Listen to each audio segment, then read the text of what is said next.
And welcome back to Afro Football, guys. We have shifted from the opening ceremony to the pre-match of the Qatar game, and we're gonna be moving on to the game with the live watch along. This is what we're going to be doing as Afro Football. We do lots of live watch alongs, but generally for South African football. But this time we're going to be doing it for the World Cup. This is the first time we're actually simulcasting on Facebook and YouTube alongside each other. So we're gonna be looking at the lineups right now. We'll be expecting Mr. Mwamba to join us as the predictions. We're gonna be doing our predictions. So I'd like to know what are your predictions for this game. Let us know in the comments below. And if you are new here, don't forget to like and subscribe. Don't forget to help us get to 11,000 subscribers because we've been on that route trying to get 11,000 subscribers for a bit now. So if you do join us, it's gonna be fun. We're gonna be talking football. We need your questions. Tell us where you're watching this game from. Tell me who you're watching this game with, and tell me who you predict is gonna win the World Cup. So let's go. And right now we're gonna be looking at the starting lineups. Qatar versus Ecuador is the very first game. The hosts are enigmatic. They're very enthusiastic about this game. They're very excited about this game. So if you want to feature on our page, just drop us a comment. We'll be reading your comments live. And Mr. K, if you're back here, please drop us a comment. Let's continue our conversation about Germany, Ghana, and how Ghana might win this whole tournament. So if anyone else is new here, I can see that the Facebook likes are coming in. So do drop us a comment on Facebook and let's have a discussion. The lineup is as it starts. Mr. KOK Kalanje from Lusaka, Zambia, said this one from Lusaka, Zambia, which is in Africa, is following this one. So the rest of you guys can drop us a comment and let us know where you're watching this game from because we're going to be doing a live stream watch along. This World Cup has been dubbed as the technological World Cup. So what that technically means is that you need to be interactive in this game. This is a world platform. If you've seen the Spanish coach, he said that he's going to be watching this game and coaching and giving a live stream on Twitch. So you'll be able to follow along with the tactics of Luis Enrique as he plays in the Spanish team. That's what we also are going to be doing. We'll be following along with us as the games are being played. We'll be talking about transitional plays. We'll be talking about deep back lines. We'll be talking about all the other aspects of the football game that are going on in the world. So if you like this content, remember to like and subscribe. There is a Mr. Patrick Patson Kumwenda, like Daka, Papa. Is it fine if we call you Papa, Mr. Kumwenda? Watching us live from the UK, we appreciate you joining into the stream. My name is Zuze Anthony, AZAK, and we're Afro Football, and this is what we do. We do our live streams and watch alongs, and we talk about football. So keep dropping your questions. Mr. Kumwenda, what is your prediction for this game? And there's also another Zambian watching us live from Zambia, and this is Waijin Kahokola. Kahokola. Yes, this is Waijin Kahokola. Do tell us your predictions for this game. And okay, let's go. And I'm going to ask this question. Who do you think is going to win this World Cup? I am backing Brazil or one of the one of the African countries. So the rest of you, who are you backing? Mr. Kumwenda, Patson, do tell us who are you backing. And I can see Mr. K from Germany, who has joined us in the live stream, is here as well. So we're gonna say happy birthday to Mr. Waijin. We've been told today is his birthday. So right now we're gonna say happy birthday, Mr. Waijin. Guys, if you wanna do a shout out to anyone, your significant others, all the people in the comments, do let us know. You were reading your comments right here on screen. So Mr. K is asking, what do you think about African countries who represent Africa? Well, African countries who represent Africa for me have one thing that they fall short on. I feel like they get overwhelmed. Most of the times it's Ghana, Nigeria, the usual suspects. What they do is Ghana and Nigeria will go play the playoffs with a different set of players. Those players who make them qualify will be scrapped out of the team because some international guys have decided England might not pick me, so let me choose to play for Ghana. And that is the problem with African football. We forget the guys who get us to where we are. The team structure, the team chemistry of the guys who get us to where we are is what's going to happen. Remember Kevin Prince Boateng in the 2010 World Cup. He did not want to ultimately practice for that game. He did not want to play for the squad. But as soon as Ghana will qualify for the World Cup, he decided, I want to come back into active service. That is the same thing that's going to happen with Morocco. Ziyech was dropped under a different coach. But right now, now that the World Cup is at this moment, and there's the new coach, Ziyech has been called back into the national team. So he did not play the qualifiers. He was not there for the qualifiers. So what do we expect to see from Ziyech if he did not gel with the people who qualified the World Cup? So somebody has lost their place to Ziyech, who did not even play in the qualifiers. So the biggest problem with African teams is that we get people who went there at the struggle when you're trying to get to where you're trying to get, and we put them in the squad and give them a platform. And Mr. K, that is my assumption and analysis of African teams. We do that ever so often, and it's very disheartening to see. And I hope it changes going into the future. So, guys, let me know your predictions. Mr. Pastor Kumwenda, let me know if you're watching from the UK. We're doing the live stream watch along, and now we'll be looking at the lineups as they start. So we've said Saeed is in goal for Qatar, as well as Afif and Ali are the two most top men that we're going to be looking at. These two will be playing a double pivot striker. They're playing as double strikers, two strikers up front. I can see there's a comment from Mr. K who's saying, "My good brother, expecting Ghana will shock the world." No, I just don't see it. I just don't see it, Ghana. But we'll be here in the Ghanaian game. We'll be here and we'll do a live stream. And Mr. K is going to be here to talk to us about like when there's a live stream for the Ghanaian game. I'd like to know, Mr. K, are you by any chance a Ghanaian living in Germany? Because I'd like to know, because that is very particular. You're really particular on how you think about Germany. So all those who are joining us, thank you for joining us. Remember to like and subscribe to Afrik Football. We are on YouTube primarily. We're on Facebook. So we're simulcasting on YouTube and Facebook. So if you have a comment, if you have any questions, you have any queries, remember to drop us a comment, because that's what we're doing. We're trying to join you and contact you and talk to you guys as we talk African football. This is the World Cup of the people. So we really like all those who are showing up. We really like your questions. Do drop us any questions. Mr. Wamba should be joining us anytime. So right now, let me just set up a poll. I'm going to ask a poll. Let me just do one. I'm going to start a quick answering question, because right now, Infantino is giving a speech on TV, and if you are in any other country, most of the countries have bought the rights to this very first game, so you should be able to watch them. So what we're going to be doing is a live stream and watch along. All we want from you guys is your comments. Keep dropping us a comment. Let us know where you're watching from, and let us know what your predictions are. Let me just give us a quick question and answer before we do get into this game. So as we wait for Mr. Wamba to come in and chime in, so I begin talking football. Right now on the screen is the Qatar lineup. So do focus on that and let's discuss what are your predictions for this game. Let me know in the comments below. And if you are really enjoying this content, give us a like and subscribe. We're Afrik Football. We're trying to get to a number, and you guys can get us there. So all those who are here, Mr. K is saying that he's lived in Germany for 25 years. Okay, that is actually very, very decent. Congratulations on your end.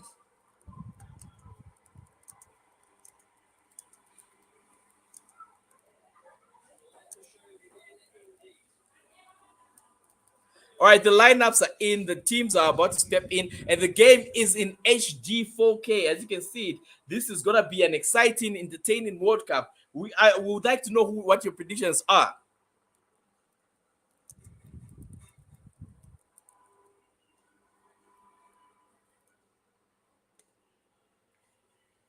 Right, so yeah, the two lineups are on the screen. Let me just have a quick brief discussion on who I think is going to be an impact player. For the impact player for the Qatar team, I believe is going to be Afif. Afif has been talked about by numerous people and has shown that time and again he's a very good player who is very skilled and talented. And I would like to see more of you guys interacting with Mr. K. If we do have time, we'll be able to bring you on to one of our live streams. If you do continue with the vibe and the zeal, so do remember to just continue commenting, guys. Let's get chatting. And like I said, Mr. K has lived in Germany for 25 years, so which is a very good thing. So I understand that you have an affinity to Ghana, and how Germany is performing might not be to your most liking and expectation. So Mr. K would like to know why particularly you think Ghana is the best African team currently.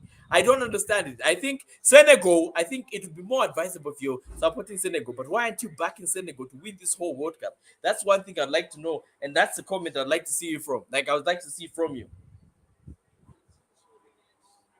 So we have a question going on in the question section of the YouTube page. So do tell us what you think. Who do you think is going to win the World Cup? We're waiting for you guys to answer that question, because without you guys answering that question, we won't have many talking points. So the game's about to start. The lineups are in. All the two teams are in, and we'll be having the lineup. Ecuador's lineup is starting right now. This is a live stream and watch along. And if you know anything about live streams and watch alongs, they are about conversation. They're about the chatting. They're about everything that is good in the football world. So you guys who aren't watching this game, you can be watching us. We'll be commentating on it, and we'll be bringing some tactical breakdowns, progression plays. We'll be having the quick 1-2s. That's what we're going to be doing here, guys. So remember to like and subscribe and help us get to 11,000 subscribers, guys.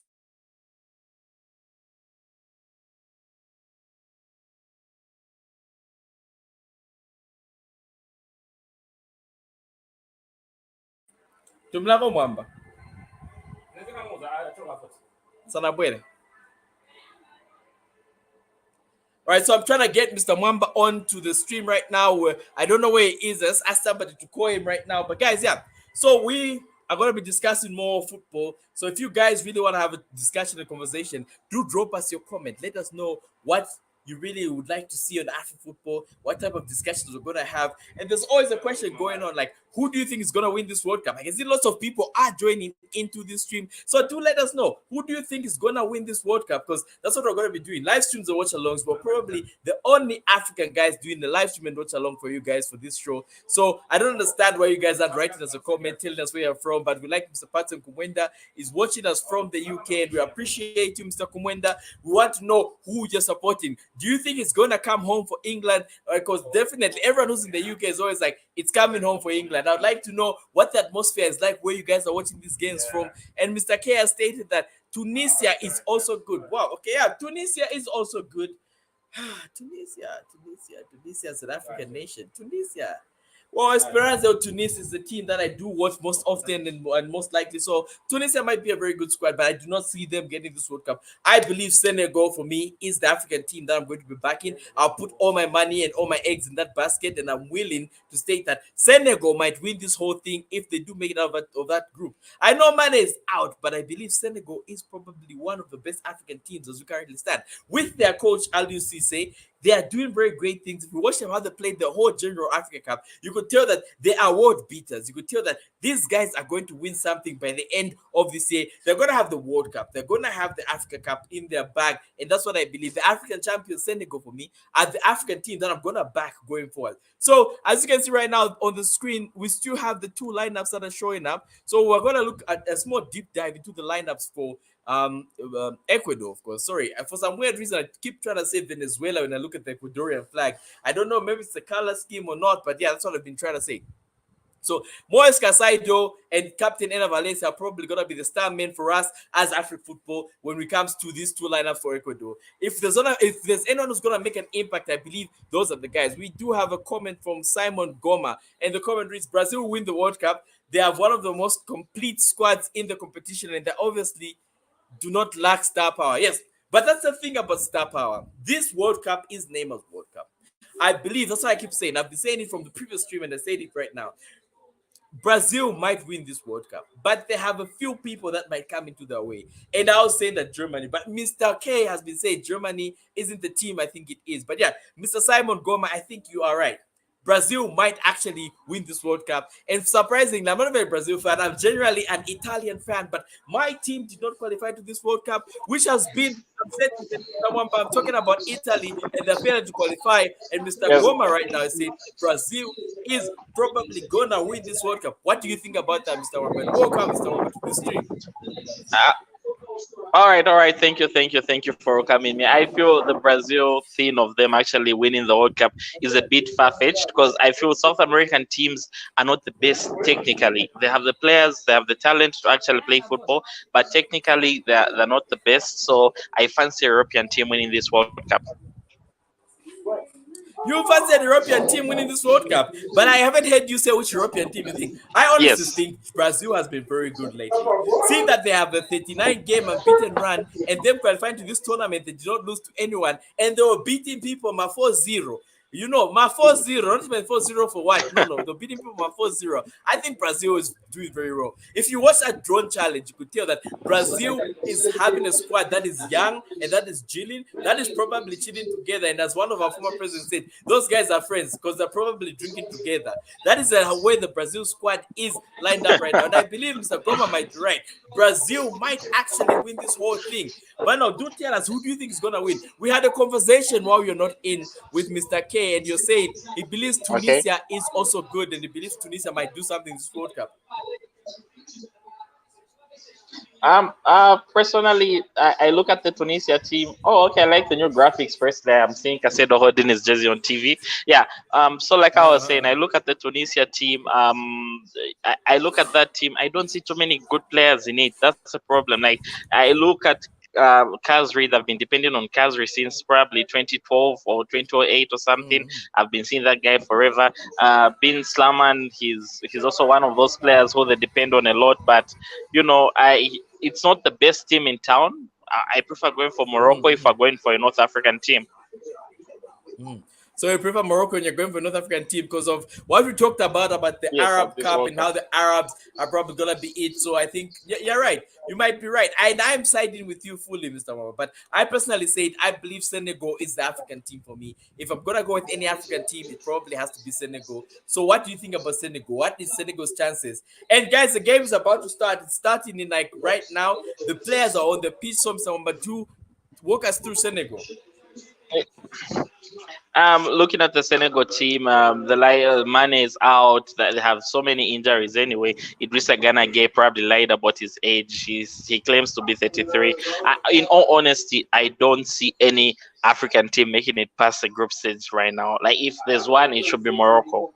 But if not Morocco, I don't see any of the other teams making it past. Maybe Cameroon. I remember. Maybe Cameroon, because I looked at when we made the thingy for the Cameroon group. I remember getting Cameroon second, but I can't seem to remember which group they're in. Oh, okay. Qatar is already attacking guys, and they're trying to get a goal within the very first minute, guys. All right, the game has started and Qatar is trying to cause a bit of havoc. Okay. Oh, okay. It's end-to-end football this side, and Ecuador seems to also be on their sort. You guys, the World Cup is finally here, and I can tell you the vibe, the hype. The football is already started. Everyone doesn't want to be caught lying down. So let's see how this is going to progress already. I like the new scoreline board, for this World Cup. It looks Qatari, but then it's got... No, don't worry. We'll get used to it. Don't worry about that. They all look big.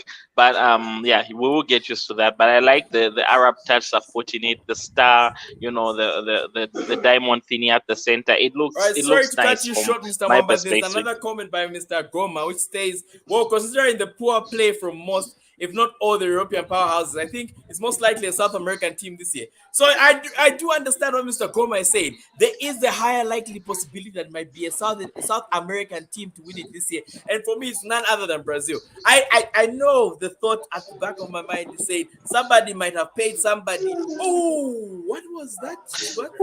What that was a bad challenge. What is going on in this game? What is that clash? What is the ref doing? People are giving each other body slams and choke slams in the game. This is getting too personal, and we are just beginning the game. This is the World Cup and the passion. Sorry, Mr. Goma's out saying, Mr. Wamba, respond to Mr. Goma in his comment, because this game is very heated. People are on the floor right now, giving each other tackles and spears. Look at that. When I look at Mr. Goma's comment, it's firstly a comment that I actually respect. Knowing Mr. Goma, he's a person of high footballing knowledge. But again, I sit down and I look at South American teams. It's looking at their managers. They don't have any high-profile managers going to this World Cup, and it's for them. It's about faith and determination. Like they're happy that maybe we're playing for Messi, we're playing for Neymar, we're playing for this guy, and I don't feel that works in the world of soccer. I feel it's whoever gets the tactics right on the day. When I look at the German squad, Hansi Flick, he's a proper tactician. When I look at the Spanish squad in Jose Enrique is a proper tactician. So those are some of the teams you actually have to look at the World Cup to say, oh, okay, these guys are good tactically and they've got decent players. So there's a chance here. Ecuador has a chance. Ecuador might score this. Ecuador is the best. Ecuador go. Ena Valencia. Ena Valencia, the man I said is an old man, has actually scored within 3 minutes of the game, and Qatar is down. So my predictions will be changing as the game keeps going forward. Right now, Ecuador has scored a goal. It's chaotic, guys. You really just can't buy talent. You really can't buy team chemistry. As we always say about Real Madrid, you can buy talent, but you can't buy team chemistry. And this is what we're seeing right now. This is the very first goal by Ena Valencia, the captain of Ecuador, who's actually gotten the goal for the guys. And this is, as we all be speaking, the American teams are actually performing very well. And just this start, you can see from the bicycle kick, no one in Qatar can do a bicycle kick. You guys can catch me on that one. Nah. That's an overstatement to say the South American teams are Boss, look at outperforming. that No, assist. Look at that it's assist. it's Who gives an it's it's assist a bicycle Qatar. kick? Where have you seen an assist as a bicycle kick, Mr. Mwamba? He almost actually missed it. It was a fluke. When I look at that bicycle What kick, do you it's mean not he some. almost missed it? It was a fluke. He He has almost scored missed the the kick. bicycle kick. Come on, come on, You come can't on. hate on these guys. Ecuador is doing what they're doing. They're just Come coming on. here to show that they are a big team. So your predictions, Mr. Mwamba, under threat already. And it's just 3 minutes into this game. So guys, we do lots of live betting and all that kind of stuff. So the question is it next to score Qatar or should we just keep our money? So for me, wait. It might be an offside. This referee will be very rich man if he gives this as Ah, an offside oh, right this now. man is gonna be a very rich man. We are already going to the VAR, guys. We told you Arab money is working. Arab, The money the is Arab working, bunny, guys. the Arab bunny is working right now.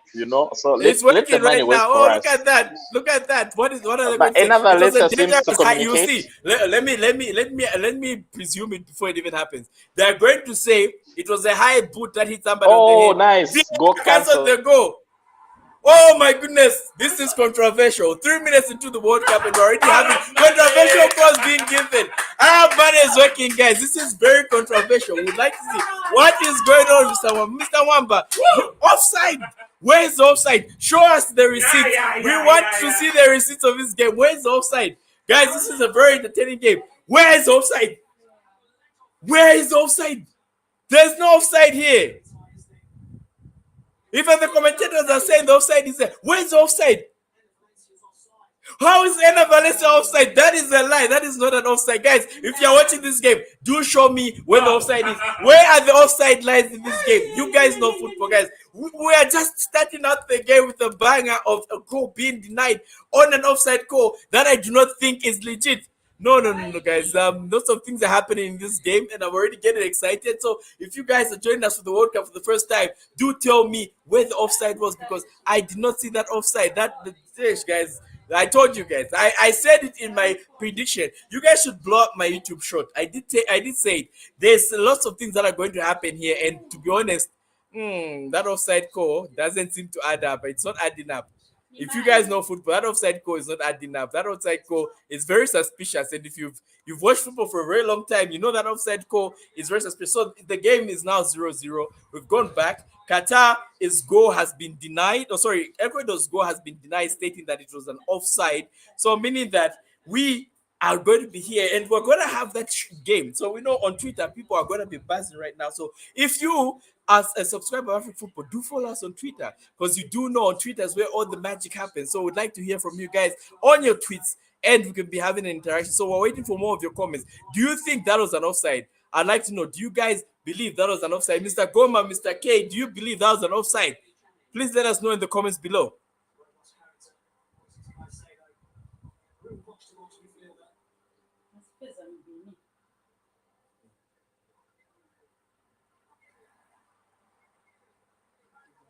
Yeah, I'm just trying to get Mr. Wama back on the stream so that we can be having an entertaining stream. But guys, do you believe that was an offside? I'd like to hear from everyone who's in this live stream. Do you believe that was an offside call? Do you know how all the time we have a VAR call when it's an offside, you get some lines showing you that this is offside? We did not see any lines there showing us this is offside. Mr. Wamba, as the soccer pundit for Afrik Football, how was that an offside? Please educate me, enlighten me. When there were two players right there with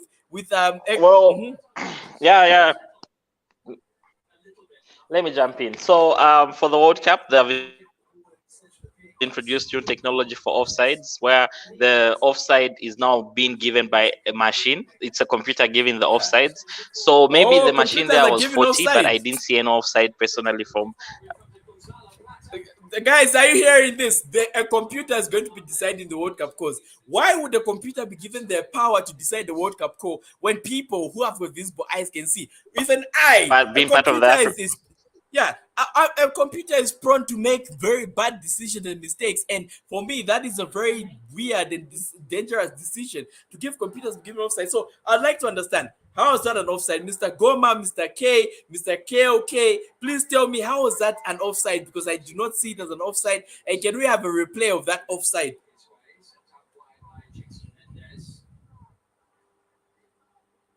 There's a comment from Mr. Kalanje LK saying that it's just oil money at play. Definitely, it must be oil money at play because there is no way that was an offside. I did not see it as being an offside, and that was a very weird and shady call. But hey, anyway, don't shoot the messenger. I'm just saying what I'm seeing on the TV here. That was a weird call. So yeah, do let us know what you think your predictions are for this game.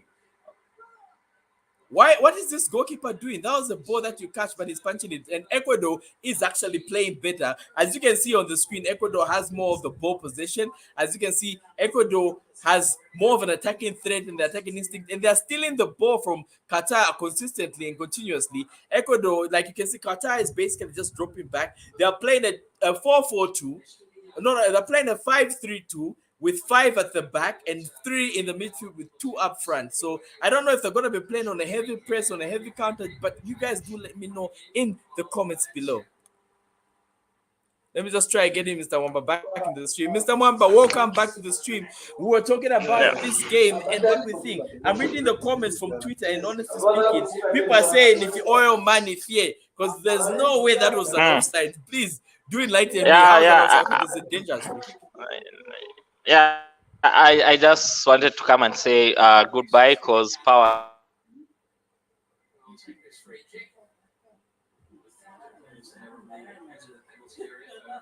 All right, guys, Mr. Mwamba has officially tapped out and logged out of the game. He's run out of power. I think ESCOM is doing what they do best to take the power away from them.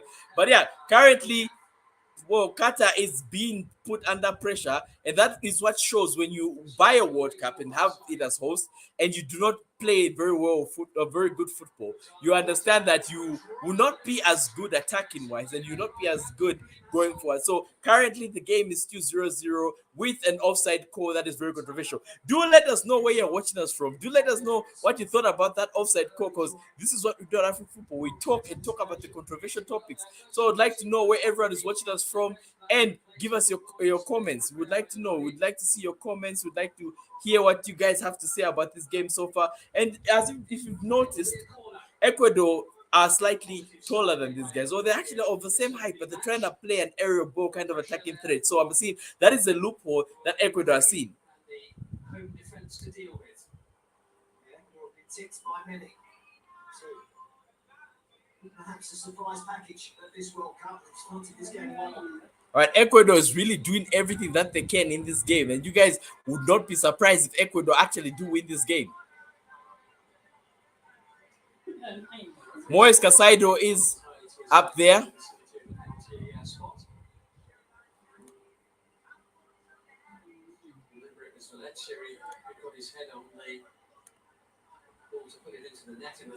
All right, so we have a corner by Ecuador. I feel like the ref is interfering too much with this game, because you can see the ref keeps coming in and budging in on the corner.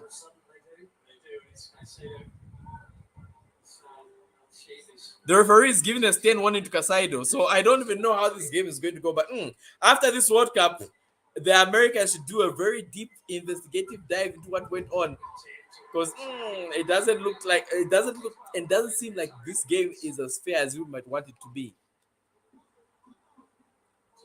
In goalless in this opening match of the World Cup. Ecuador with a goal disallowed early in the game for So guys, what did you think about that offside? Because when the commentators are saying it was the tightest offside calls, but I do not see it as an offside. For me personally, it was not an offside. VAR did not do us justice. VAR generally does give us an explanation of how the game was or where the game is going. So I'd like to know what you thought about that VAR call. Do you think it was a very fair or genuine VAR call? Because I'm going to Twitter right now, and Twitter is ablaze. They're saying they do not see where that that offside is.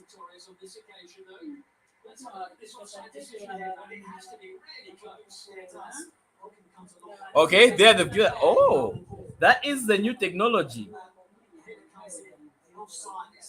Okay, that is really cool new technology. But why aren't they capturing the other guy in the red? They're showing us the goal, but That was a very weird call. They're trying to show us there, but that wasn't an offside. There was two people there, and they're giving us a graphic that is explaining how that offside was an offside call. But I do not see it, and I do not concur with it. I think that was a very faulty call. And if this new technology some of us talked about is what it is, then I think it's gonna be very unfair and biased on the people.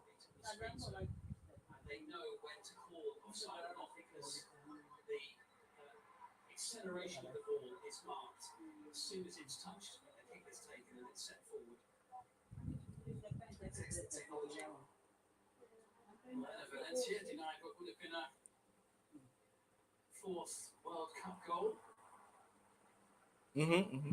So, guys, we are 14 minutes into the game. Ena Valencia has been denied the fourth World Cup goal. And if you do know anything about Ena Valencia actually has a hat trick at the World Cup. So, Ecuador is attacking. Ecuador has a chance, and Ecuador. Oh, is that a penalty? Is that a penalty goal? Oh my goodness, that might be a penalty goal. It's a penalty. Ecuador has a penalty. Guys, Qatar is not playing this game. There's a yellow card. It's a penalty goal. That should actually be a red card because that was the last man and that was in the defense. Okay, it's a goalkeeper. So a penalty has been awarded for Ecuador. Qatar, guys, is not having a good day. This game is very bad for Qatar, guys. Honestly speaking, Qatar is having a nightmare, disastrous start to a World Cup. There's nothing that the referee can do for you in this instance because the goalkeeper did not touch the ball, not even a fraction of the goal was gotten by goalkeeper. This is an exciting opening match, guys, and I'm going to tell you this right here for now. If Qatar somehow end up winning this game, then guys, there is no justice out there because clearly Ecuador is a bigger team. Ecuador is playing better than Qatar right now. And Mr. Mkuka is right here saying that it's a goal from Qatar. Okay, or it's a goal. Is he said it's a goal for the penalty? I don't know, Mr. Mkuka, what is your prediction about this goal? So there's a penalty awarded in the 15th minute of this game. So I'd like to know, Mr. Mkuka, what is your prediction and where you're watching us from? Do let us know in the comments below. All right, Ena Valencia has got a chance to actually take a penalty and score another goal. So we'd like to know, and we'd like to see where Ena Valencia is. Ena Valencia going to get this goal.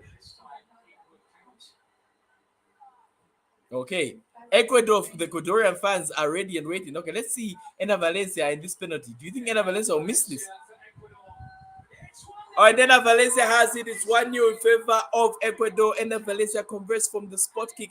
Who come and converted from the spot kick, and it's scored. As you can see the graphic and animation of the screen, Ena Valencia is doing well to go from Ena Valencia, and this is how the World Cup has started. After being unfairly treated and being unfairly judged, Ena Valencia has come up and scored for the Qatari team.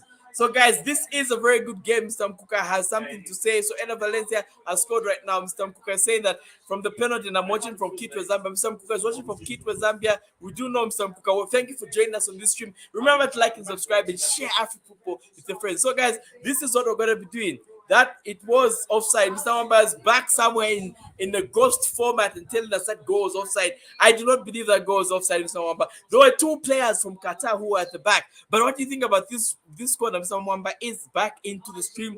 So, yeah, Mr. Wamba, what do you think about this penalty, and what do you think are Qatar's chances of going out of this group? Now, I feel like I should go back and reset our prediction video saying Qatar is going nowhere, and we put Ecuador at the very bottom, but Ena Valencia seems to be here to play and seems like he's not taking any prisoners, guys. So if you are new to Afrik football, this is what we do. We do our live streams and watch along. So remember to like and subscribe, and we can have a chat. Does Qatar even have a shot on target? Qatar is not having a shot on target. Okay, Qatar is having a string of plays.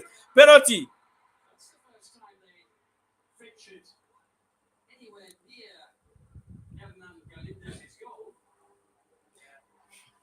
All right, no, Qatar is having a very difficult game, guys. If you guys are seeing it,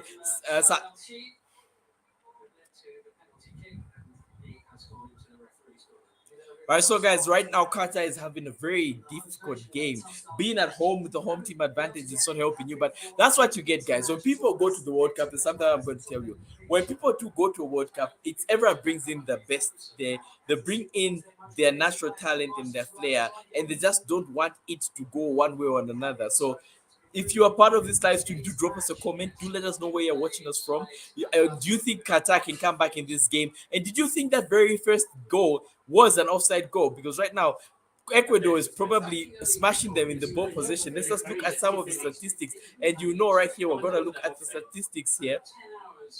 the statistics to show you that Qatar has got no shot on target. The possession is 72% in favor of Ecuador. You can tell that the play better. Ecuador is currently playing better, but we're gonna see if these if the Ecuadorian team can actually get more goals and put this game to bed.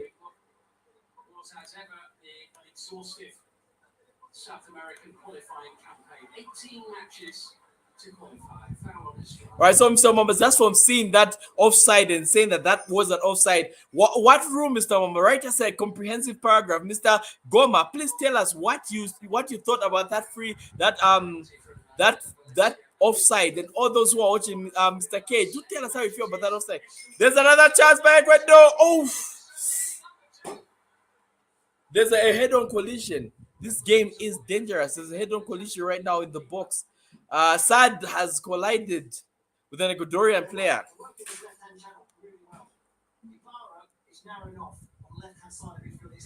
Oh, that's an offside. This one is clearly an offside. This one is clearly an offside.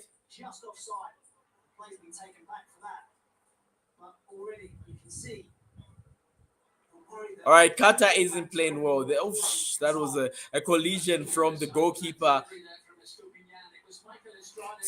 Oh, that was a collision, guys. Currently, as you can see on the screen, the game is 19 minutes gone, 20 minutes gone in, and Qatar isn't doing very well. All the statistics, everything is against Qatar. So I just hope Qatar can recoup, because it's sad to see the host go out in the group stages, and I'm assuming Qatar right now might not have the backing and the favor that they need currently. So I don't know how the Qatarian boss is gonna work on this team, but he needs to do something and make some changes. So okay, right now Qatar is kicking off from the ball and they're currently safe. So it seems Ecuador is gonna steal the ball. Ecuador has turned the ball and they're already in the box again. Ecuador with an attack. Qatar has managed to clear that and taken it off.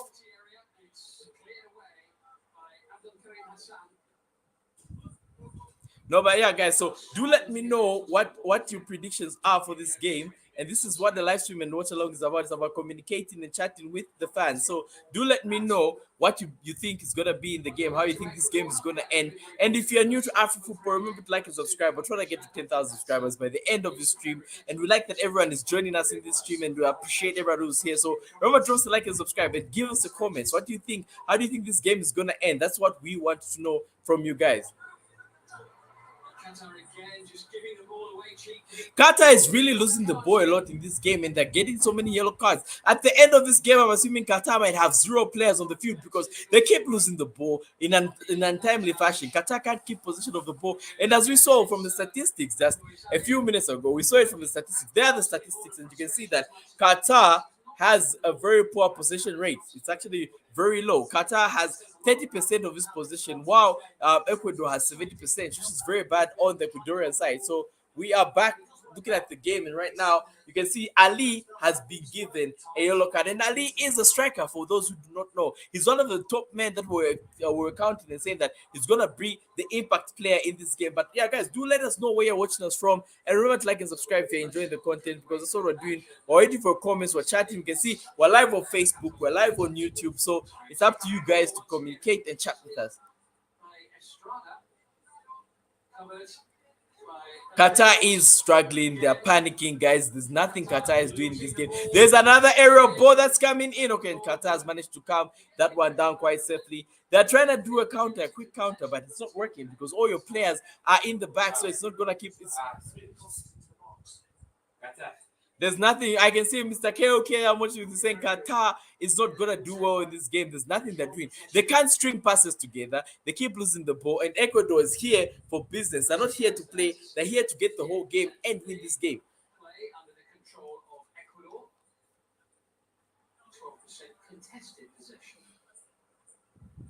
I'm just trying to look at the tweets, and right now I can tell you the tweets. It's going crazy on Twitter. I don't even lie to you. It really is going crazy on Twitter. Guys. Okay, but what do you guys think? Do you think Qatar might actually get back into this game somehow? So for all those who are watching, do remember drop us a comment. Let's get interactive. The best way to do a live stream and watch along is by having people who are very interactive. Mr. Goma, you are very interactive. Would like to see you more interactive in this game. Do let us know how you think this game is gonna go.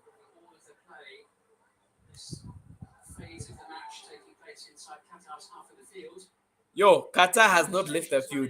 In other places, like we'll be saying, we haven't seen the goalkeeper for Ecuador. I don't even know who he is. I don't even know if he's dressed right now, which is very surprising because how can you go to a World Cup and you do not challenge? So this is, guys, I think going forward, we're not giving World Cup places. Let's give the World Cup to teams that can contest it so that we shouldn't be crying that the host has been eliminated in the very first round of the tournament.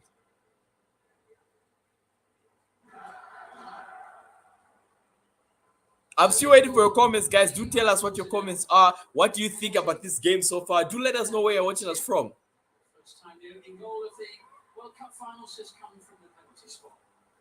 Oh, that's actually cool and a neat statistic. This is the first time that the opening goal of the World Cup has come from a penalty. So, which is very different and new. But hey, it's in Qatar. We're watching the World Cup November heading to December.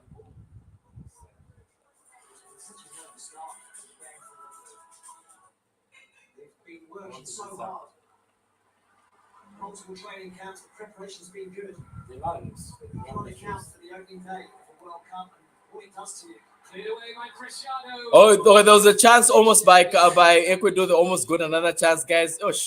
Guys, Qatar is gonna have 0 players by the end of this game because it seems the Qatarian players aren't doing much except for injuring people, and they can't seem to find any type of flow or rhythm actually.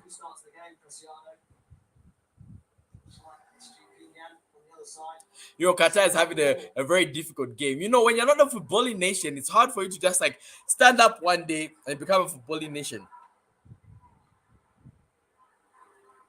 Yes, key member of the team in that qualification. All right, Ecuador has another chance.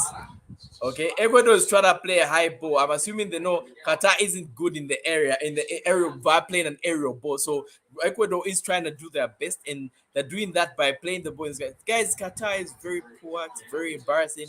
It's very disturbing to look at. If you look at the match summary, you basically look at this is what has happened so far in this game. There has been a penalty. There has been a goal denied, which Ena Valencia scored, saying that it was offside. That is what has been happening. Then.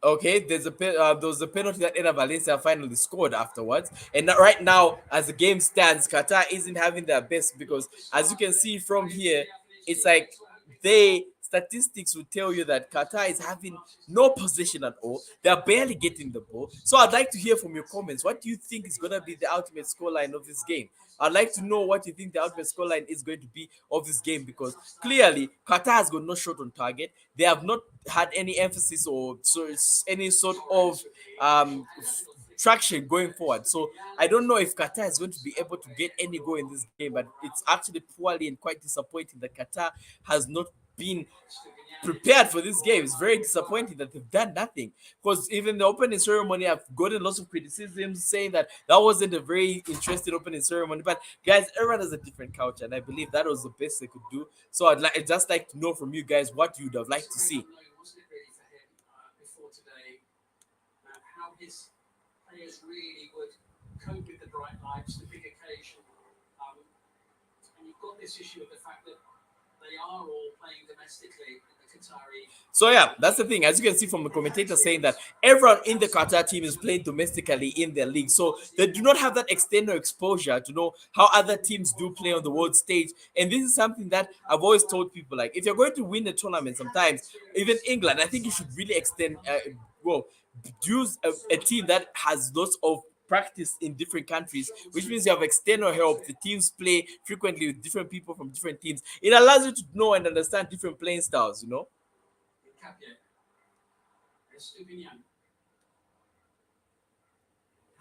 Guys, all this ball is literally just Ecuador. Ecuador has the ball. They're playing it now in their own half. They're coming down this game, 27 minutes played.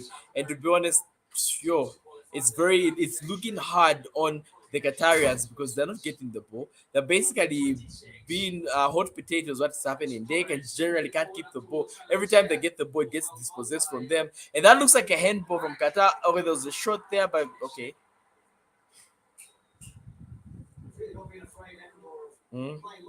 Angelo just kicked that out of target right now, as you can see it from there. So it's a goal kick on the Qatarian side. The Qatarian fans are jumping, just basically.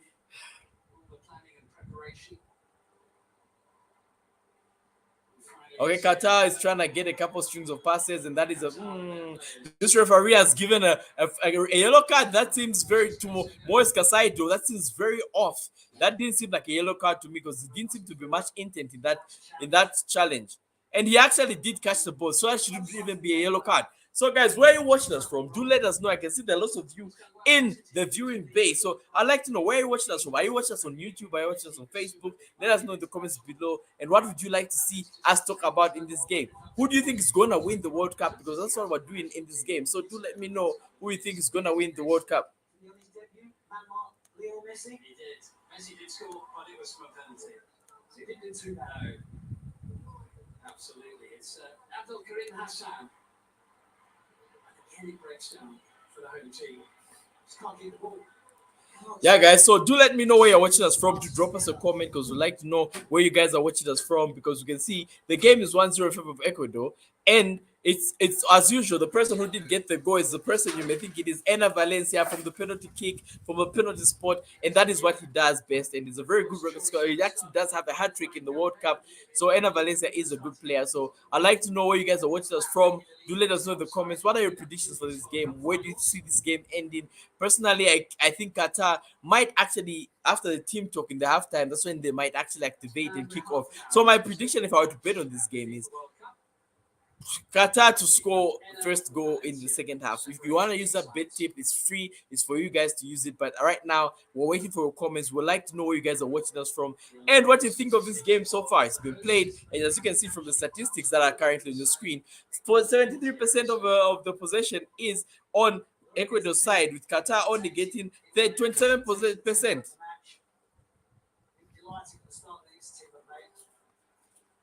This is such a big game for both of them, isn't it? I mean, it goes without saying, of course, with it being their big game, but the fact that... All right, Ecuador's attacking. They have a 4-on-4. If not something, Ecuador just for the first goal that's relaxed.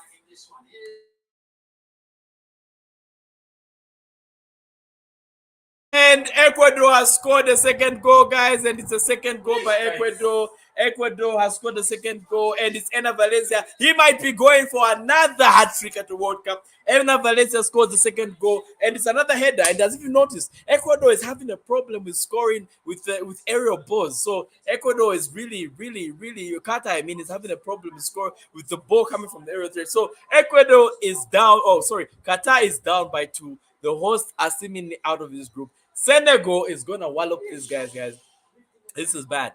This is bad, guys. This is very bad for Ena Valencia is literally doing that. Is that gonna be another offside call? It might actually be another offside. Offside. I'm calling it now. It's offside. I'm calling it now. That was offside. It looks offside. No, it looks offside. I'm calling it now. That is an offside. Yeah, it looks offside. Ena Valencia might have been offside. I looked at him. He did go back, but he was offside initially.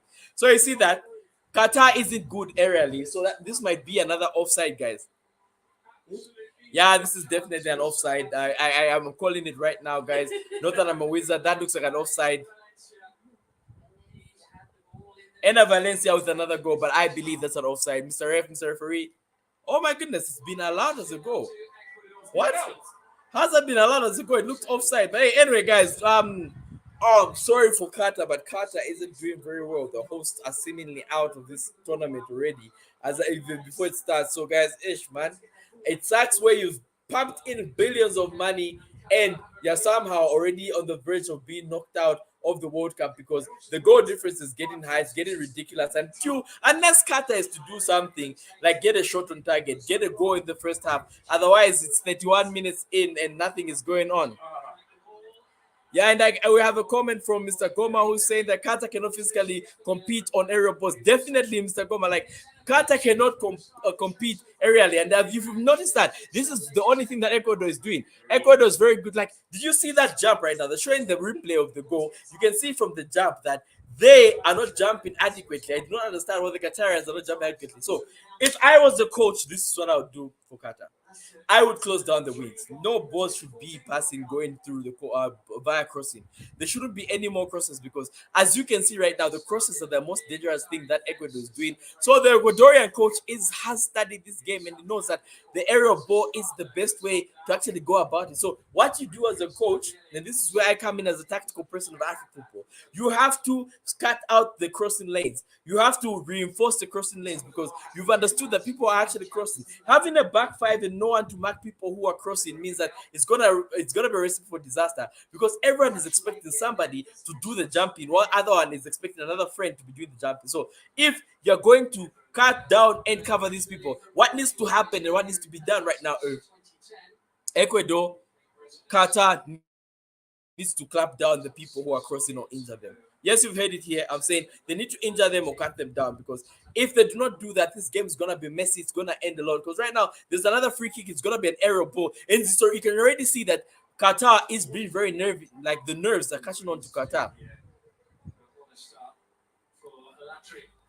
So that is what it is. So let me just give you a summary of everything that's happened in this game so far. Ena Valencia with 2 goals and is onto a hat trick. So if I was a betting man, my bet right now, my next bet would be Ena Valencia to score the 3rd goal. So it's gonna be the next scorer, Ena Valencia. The odds are very good. I'll ask Mr. Kalanja to tell me what the odds are because clearly he's gonna be putting his money on this bet. So if you guys want a betting tip, my betting tip is Ena Valencia to get the next goal, Ena Valencia to score the next goal. And all those who are enjoying this video, remember to like and subscribe. We're trying to get to 11,000 subscribers. I can see there are a couple of you guys who are in this stream. So do let me know how you feel about Ena Valencia and everything that is doing in this game because we do know Qatar is going nowhere and it's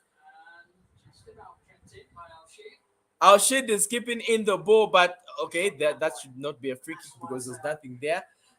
Ecuador is running this game, guys. As you guys can see from the statistics, let us pull up the statistics. 71% on the Ecuadorian side with 29% on the Qatarian side, which is very shambolic. Qatar is a shambolic team and they are playing very shambolic. This is shambolistic shambles, and you guys, they cannot recoup from this. So it's very disappointing. I thought Qatar would put on a good fight. They would play at the back. I thought they would stop. And having that you have 5 at the back, I would assume they'll do better. But Twitter is going ablaze right now, and that is where I'm going, guys. Twitter is having the time of their life, laughing at what is going on here in Qatar. But yo, guys, Qatar isn't doing very well, guys. I'm very disappointed in Qatar. There's another yellow card against Qatar because clearly they are failing to comprehend the power and the cohesion and the speed. And I don't know what they were planning, but Karim has gotten a yellow card right now, as you can see on the screen. So Qatar isn't playing very well. Ecuador is probably gonna beat them whitewash, but we hope this doesn't get very embarrassing. But because if it does get embarrassing, this game will not be fun to watch. And as a host, being walloped 7-0 is a Brazil type thing. Would not like that fact to reappear in a certain game like this and being the opener. I even believe South Africa had a better game than Qatar, and Qatar is definitely going to be the second team that's gonna be knocked out in the group stage. As you can see, all the fans are mad, all the Qatarian fans are mad in the stands, and they're just hoping something, a miracle from somewhere, some man can phone their team and the team can play well. And I can see Mr. Mkuka is saying that it is all shambles. And yes, it is definitely all shambles because really Qatar is not playing their best. Ecuador is just having fun. And you can see that there are some fans who look Arabic, who look Qatarian, and they're in the stands. And that is what we were talking about lately. They're like, there are certain fans who've been played to be in the stadium to support certain teams. There's another comment from Mr. Goma, and Mr. Goma states that what tactical changes does Qatar need to make to possibly offer more as an attacking threat? To be honest, to offer more of an attacking threat, Qatar, to be honest, I think they need to change the structure of their shape. I think they have to be more pressing. not giving people a time to think about what they're doing, because Ecuador has too much space. So I think if you were to adopt more of a man-on-man marking and cover in the passing lanes, because Ecuador is really playing very well in the passing lanes. That's the thing that I keep seeing. Ecuador is able to string a number of passes together to get them to the correct positions of the wing. So for Qatar to actually clamp that, they would need to change their defensive shape, because they're playing five in the back. The defensive shape is more defensive. So what they need to do is better distribution of the ball by the goalkeeper, because their strategy right now as Qatar is to play more of the long ball, but better distribution is what they're lacking. They're basically kicking the ball in more of a pante format, which means they're just kicking it forward. But now they need to string more passes, because if you look at Ecuador's defensive shape right now, Ecuador is playing more of a two.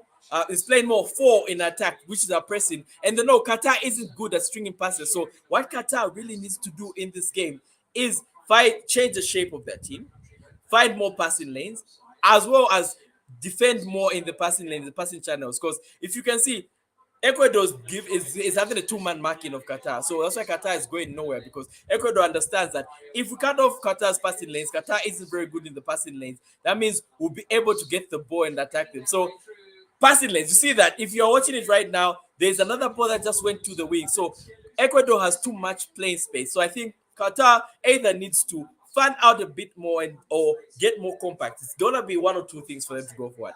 But firstly, before they do actually start thinking of an attack, they need to close up all the leaks at the back.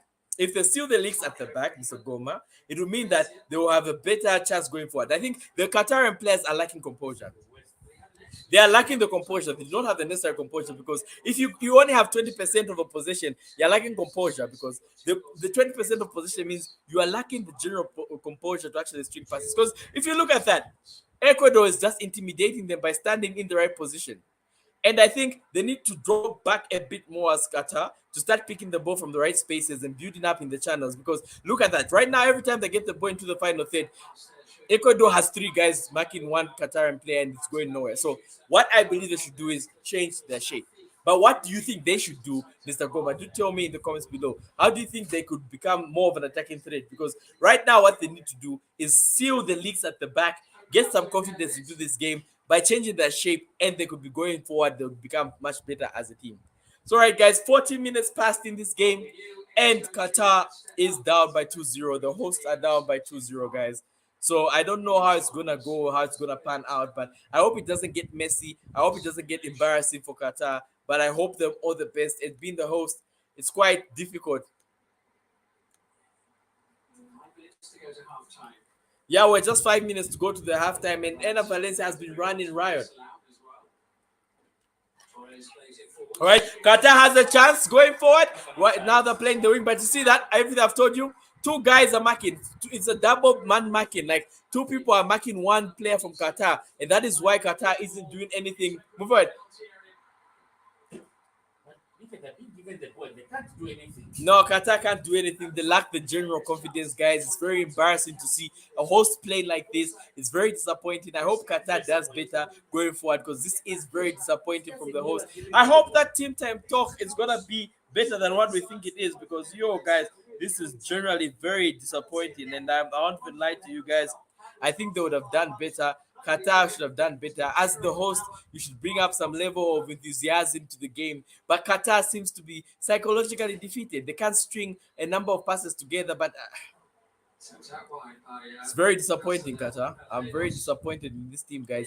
And I was hyping them to finish second in this group. I might have to go and redo the whole predictions videos for Group A, because Qatar clearly isn't doing their best, guys.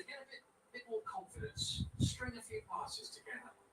Collected here by Kagulura.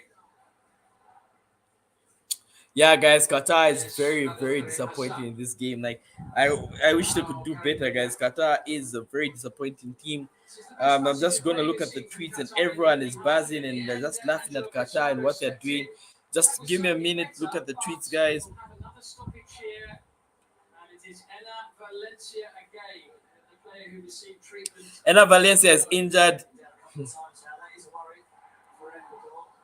I can see lots of comments here, and guys, it's not looking great for Qatar. Ash, man.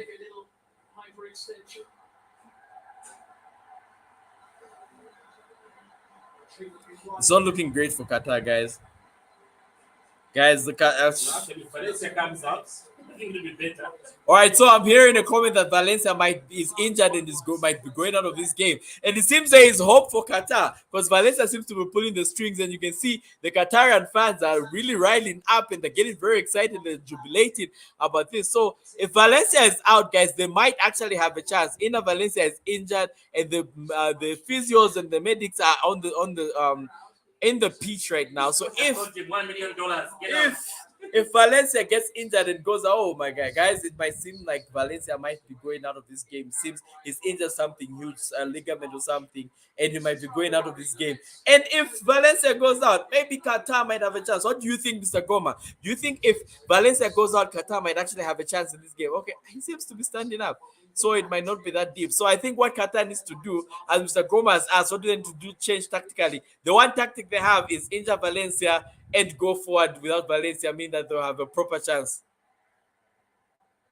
Valencia seems to be limping. This is a bad side. Yo, is he crying? No, he seems very injured. And seeing that he is the older captain, it might mean doom for Ecuador. Yeah, guys. So this is what is going on. 43 minutes played, and Valencia is slightly injured, but we don't know if he will continue. We'll be waiting, and the game is back into play. Qatar isn't playing very well. They're unstringing a number of passes together, and this is very disappointing. Like, look at that. They have no one in the midfield. Qatar literally has no one in the midfield. They have a strategy that they're trying to play. And as I said earlier, as Mr. Gomez asked, what can Qatar do to go forward better?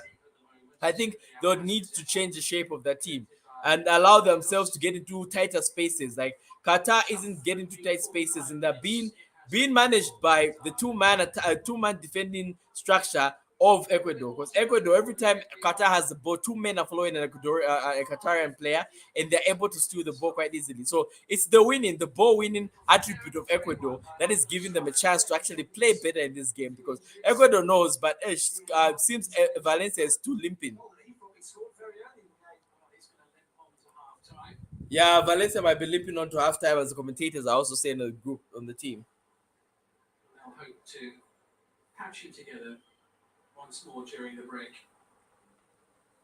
I just hope the team talks are going to pump some sense into these guys, the Qatarian guys, because it's very sad that the host might be losing this. All right, so we have 5 minutes additional time in this game. So we have 5 minutes in, so we have 5 minutes additional time. So Qatar might need to do something at the halftime talk. I hope the coach gives them a very good pep talk because, guys, this is not how a host is supposed to be playing that game.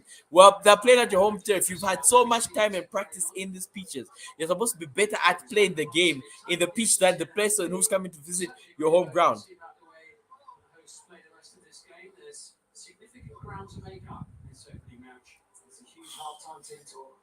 I would like to know what your predictions are. Have your predictions changed for this game? Looking to Felix Sanchez, who's done so well, has come through all the youth setups pretty much at the same time as many of these players for Qatar. Yeah, Qatar is having a very hard time, guys. I don't even lie to you. It's not going well. So now Ecuador is basically just covering the ground, trying to not attack and add pressure to the Ecuadorians. You see that Qatar is giving a number of string passes. As you can see, even right now on the screen, you can see that Qatar is basically just passing in the same position on the field. Not much general progression from the Qatarian side because they're still playing from the very own half.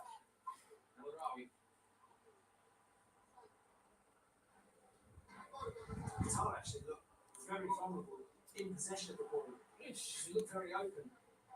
Qatar actually plays so bad, guys. No, Qatar isn't doing anything in this game, guys. I think they really need to change it up. We'll be having a halftime team talk. I'll be inviting Mr. Kalanje here to give you just a comment on what's going on in this game. So at halftime, we'll be having another pundit with me who's in the house. He should be able to give us a team chat, a team talk of what's going on because Qatar clearly is not doing their best. They are not having the best game they've had in a while. So, guys, this is very disappointing on the Qatarian side. All right, there's a comment by Mr. Goma that is saying that Qatar shouldn't even be on the same pitch as Ecuador right now. They have been completely outclassed in every way. That is true. They've been outclassed, outplayed, outsmarted, and outwitted. I can't see Qatar being in the same light or holding the same regard as any of the other teams. I believe Senegal should also get their win against Qatar. So this game, I think the group as it currently stands is that Qatar should be at the very bottom of this group. Qatar is probably gonna finish last in this group, which is gonna be very embarrassing. But they're not the host with the most, to be honest, and I believe they have failed in this game. They failed lamentably. Unless something does change at halftime, wink, wink. You guys know what I'm talking about. I don't think Qatar can win this game. If everything was fair, if there was parity, Qatar would not win this game because Qatar is playing very badly. They do not look confident on the ball. They look very shaky. They look to be having a very poor and very bad game. They have been outclassed, as Mr. Goma is saying. What do the other people think? Do let us know in the comments below. What do you think about Qatar's game and what they're doing in this game? Because this has been very disappointing. I thought Qatar would do much better in this game, but I just end up being very surprised at what Qatar is doing. Very embarrassing, very bad showing. I hope it gets better after the halftime. And we are officially 4 minutes into the additional time that has been ordered. And Ecuador has literally just relaxed. They're just stringing passes along, as you can see right there on the screen. Ecuador is just stringing a number of passes together. So Qatar, I feel, really need to do better in the second half. Or it's a free kick for Qatar right now. Well, let's just take a look at the statistics as they stand. So Qatar, Ecuador has 2 goals with Qatar having zero, having one shot. They have one shot on target. So most of the goals for Ecuador have come from the aerial ball. They've been an area attacking threat. One goes for an aerial goal. The other one that was disallowed was just an aerial goal. Then right now, as you can see from the screen, you can see that the possession is what has been on Ecuador's side, and that is what Qatar has not had in this game. So I think it's gonna be a question of what Qatar can do. I'll be trying to bring on Mr. Kalanja during the halftime team talk. As soon as it gets to halftime, we're gonna transition to Mr. Kalanja. Is gonna come in and give you a bit of his wisdom, his infinite wisdom. He is a resident gambling scholar, so he should give you a bit of the wisdom and do tell you how he thinks this game will go. Okay, Qatar is having a chance. Woo! Qatar had Qatar almost had a chance, guys. Qatar almost had a chance on goal. There was a very decent cross, a very dangerous cross from Qatar, which is the very first offensive attack that we've seen. And they could have closed this half with a goal, but unfortunately, the guy did not know how to head it, but he did get up. And that is the only disappointing thing about this. And as the half-time whistle goes, it is Ecuador who lead by 2-0. All right, so Mr. Kalanja will be coming in to join us in the stream. We'll be bringing him on live on Afrik Football Stream. You can come in and he's going to talk to us about what is going on in this game.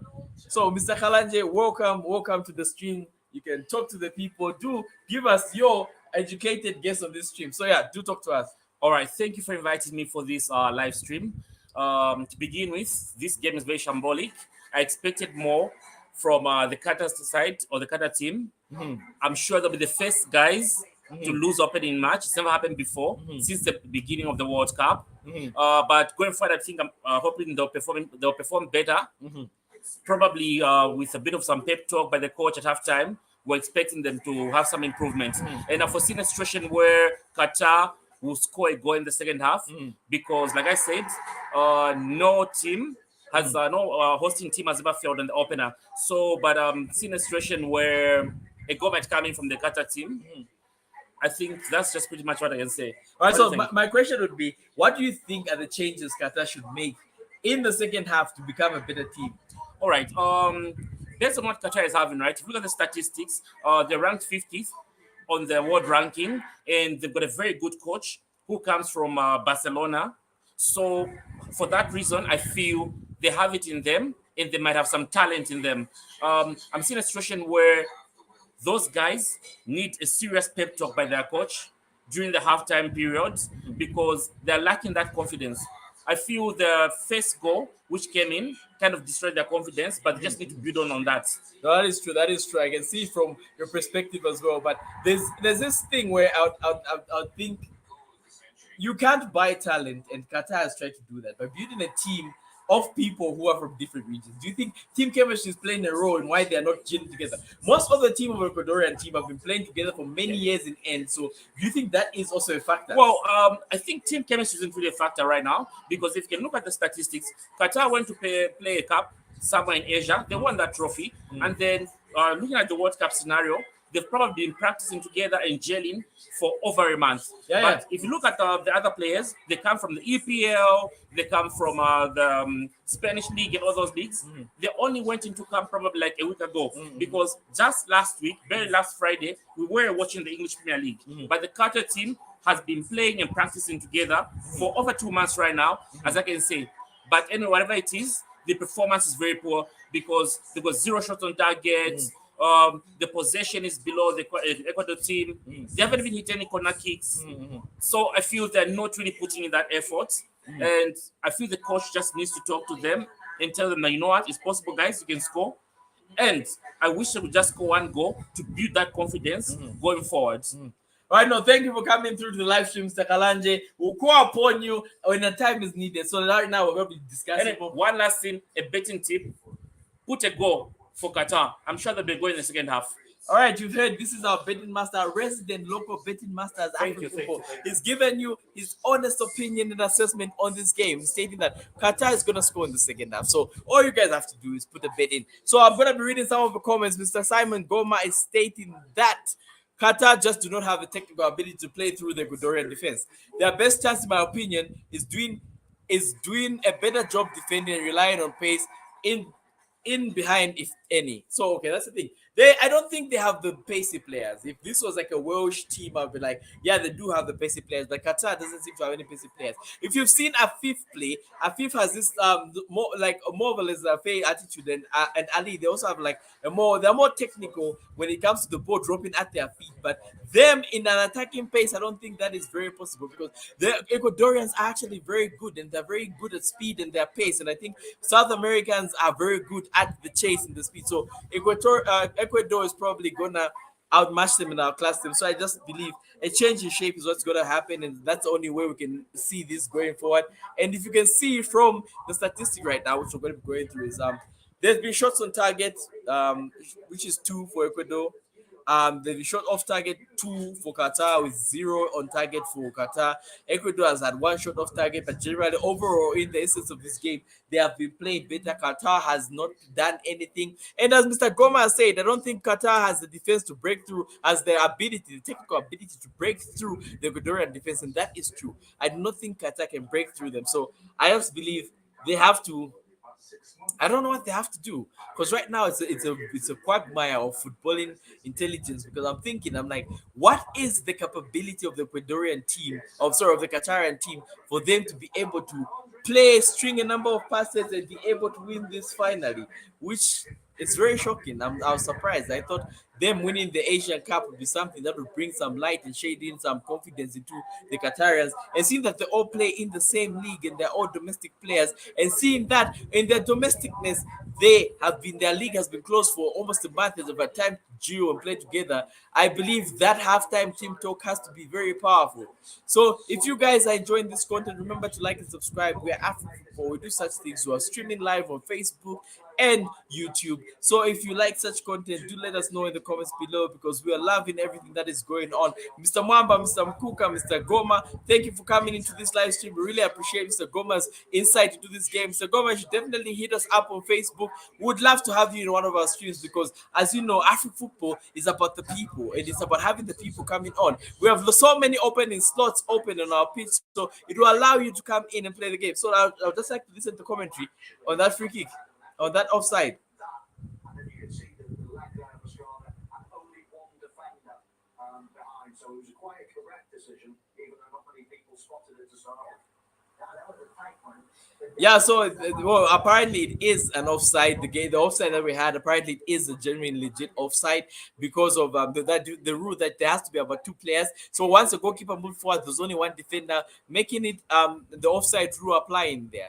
So unfortunately, The goal didn't stand because it was an offside. But as we were speaking here, I was waiting for most of your comments because a lot of you who are actually joining us and watching here. So I'd like to know, what do you think are the necessary changes Ecuador has to make in this game for them to have a chance? Because I'd like to know and I'd like to hear from you guys, because that is the best way for us to interact and communicate. This is an interactive football platform. This is what you do at the live stream and watch along.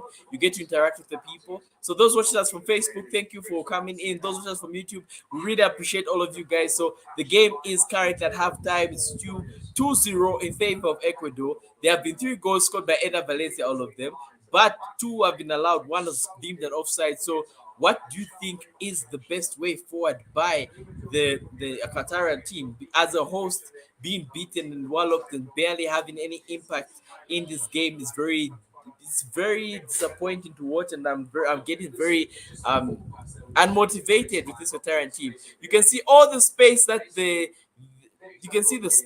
Qatarian team is letting the Ecuadorian team play in is what is very disappointing. That defense isn't doing what it's supposed to be doing. The defense is supposed to be covering. It's supposed to be covering. Let me just put my phone on the charger. The defense is supposed to be covering the goalkeeper and giving the goalkeeper some help, but they're not doing that.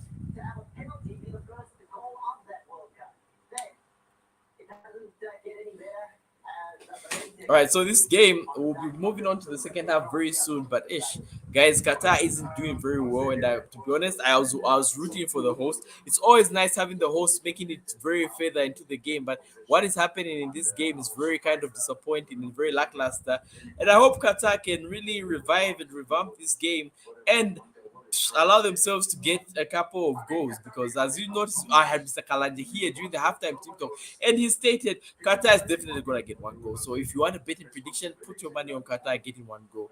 But for us so far, we're not impressed by Qatar. All the talking points we have is the brilliance of Ecuador. Ecuador have come out and said we're not going to let these new people in the footballing world come and boss us here because we are the mighty Ecuadorian team. And I'm rethinking all my predictions for Afrik football, because we had so many brave predictions on the Afrik football page. So now it's gonna be a question of who do we believe is going to win this group. So let me just pull up the let me just pull up our prediction. Our prediction, me and Mr. Wamba's prediction for this game. Let me just pull that up.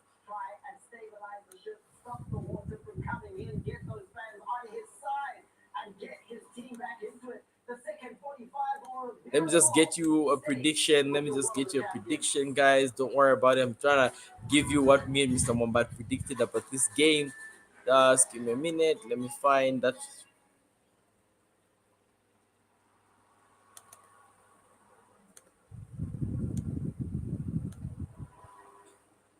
All right, let me just find that prediction, because Mr. Wamba and I had so many different predictions. So I could just find them on my phone. We had so many different predictions. You can find them on the Afrik Football YouTube page. Mr. Wamba and I had the discussion about this. So I'll be going through them. Just give me a minute to run through them. Let me just find those posts.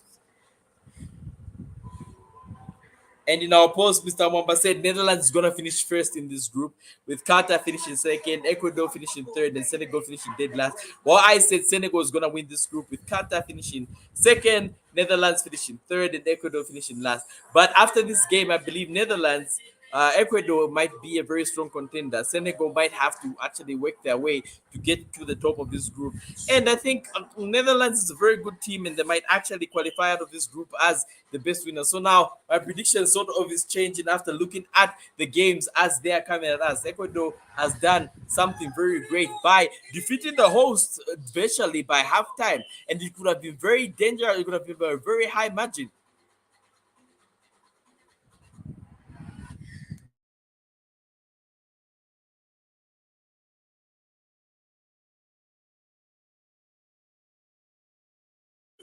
All right, so yeah, I'm back again, guys. I want to take a short break, a short hiatus, but we're gonna be here. We're gonna be talking about football the whole day. So for everyone who's watching us, for wherever you're watching us from, remember to like and subscribe. The game is at halftime, and as you can see on the screen, is the statistics of how the game went, with Ecuador generally just having all the possession, 62% of it, with 38 of it going to Qatar. Qatar isn't playing very well, and that is one of the most disappointing things. All those who are watching us, do remember to drop us a like in the comment. You guys are the lifeblood of the African football. And as it stands right now, Qatar is virtually going to go out because I don't see them beating Senegal, the African champions. I don't see them beating Netherlands. Qatar might not be qualifying out of this group, and all our predictions, me and Mr. Mwamba, might need to be put on hold.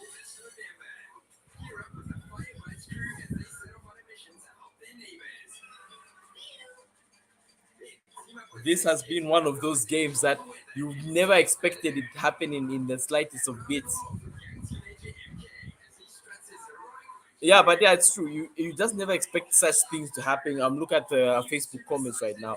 Yeah, Mr. Mamukuka saying it's one of those games where you never expected. Yeah, you do not expect it to happen. To be honest, it's one of those games where you just assumed everything would be going smooth sailing. Then somehow Qatar just decided to have a disaster class. Their energy, their spark is gone, and they're just literally losing to everyone. They're losing every ball. They're second on every ball. They're unable to get the ball, which is very disappointing. But Qatar needs to do better. All right. Yes.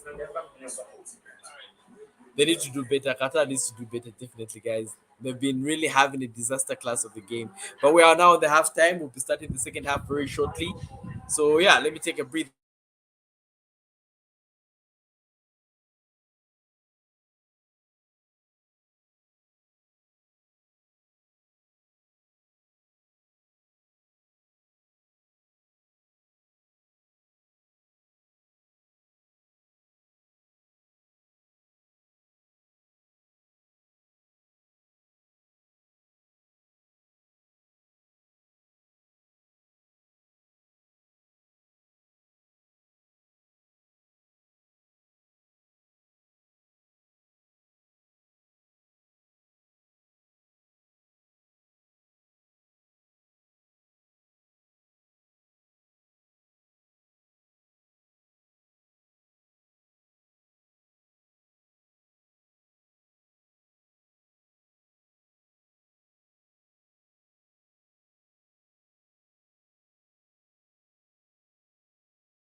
All right, guys, we are back, and the second half is about to start. The players are in the tunnel, so we'd like to hear your predictions. What are your predictions for the second half of this game?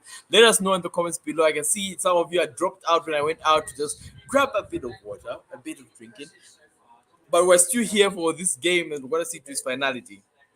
So far, I can report that there are no changes, or they haven't told us of any changes in both the Qatar side or the Ecuadorian side. So, we'd like to see what changes you'd like to see coming from both teams. Like, what do you think Ecuador is gonna do? Do you think Ecuador is gonna go out and embarrass the hosts by walloping them to a pulp, by beating them to a pulp, or do you think they're going to just play the game and not beat them to a pulp? Because definitely, this is one of those games where it can go very badly for the host, or it can actually go very well. Because if you remember, there's that game, the very first AFCON game, which was 4-0 at halftime, but the game ended 4-4 because the home side actually had the fighting spirit to go back and beat the other team and definitely go back and gain 4 goals. So that is no sorry. The opponent side actually came back from a very gallant team talk and managed to get 4 goals, which ended the game in 4-4. So do you think Qatar might actually turn this thing around and actually win this game? And for all those who are saying that the first game was rigged, saying that Qatar is gonna win this game by 1 goal to 0, and this man looks like Eric Ten Hag, the Qatar coach looks like Eric Ten Hag, and he has taken off his match badge official. So yeah, guys, do you think they can get back into this game? Do you think there's any chance that Qatar can get back into this game? I believe, as the host, they have something going on, and you guys definitely know why I'm winking. There's something that's going to go on. You see, Qatar will activate in the second half. Let's wait and see. And the game is about to kick off, and everyone is on the pitch right now. No changes to mention, and the game is back. Second half has started, guys. And Ecuador is almost starting on the offensive.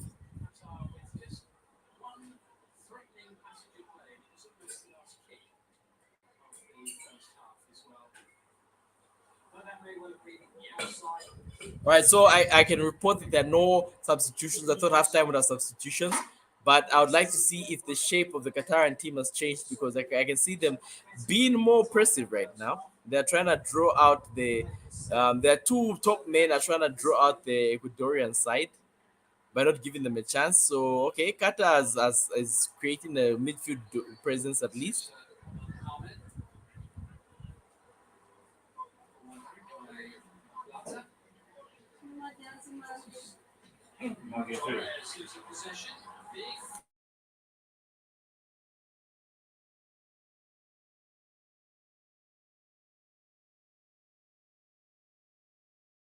Qatar is stringing in a couple of passes that try to build up right now. So I guess they're just ending from where they were in the second half. Okay, there is a chance by Qatar. Qatar seems to be activating.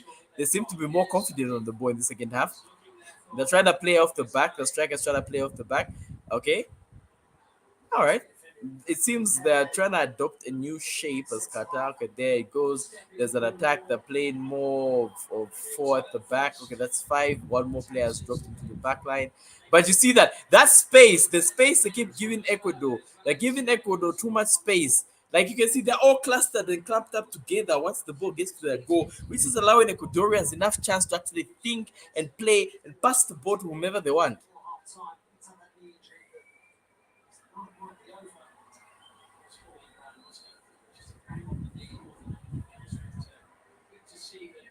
All right, so they're an attacking back to as usual. So Qatar hasn't really changed their squad or their lineup. That's pretty much playing the same, attacking with three at the back and having five in the midfield.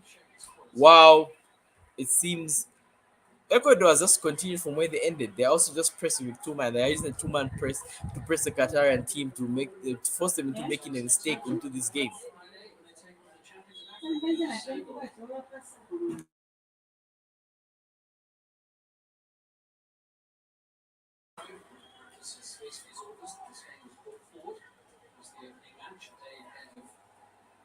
Okay, so Qatar is still playing from their box, as you can even see on the screen, on the trackpad on the screen. Qatar is just playing from their box.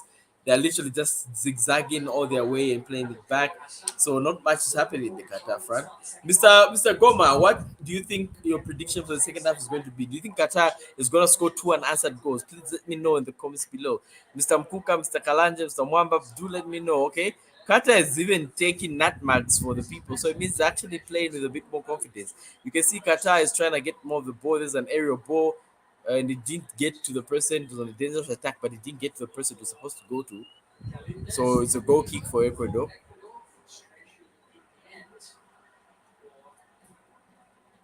If you have any money, I would say please place all your money on Qatar because they are definitely going to be the team that gets the next goal in this game. And I usually have an eye for that.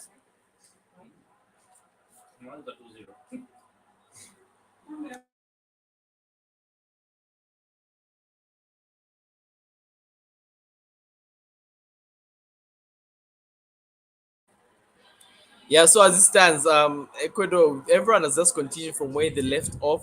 Ecuador is trying to get another goal, but they're still trying to play it via the aerial ball.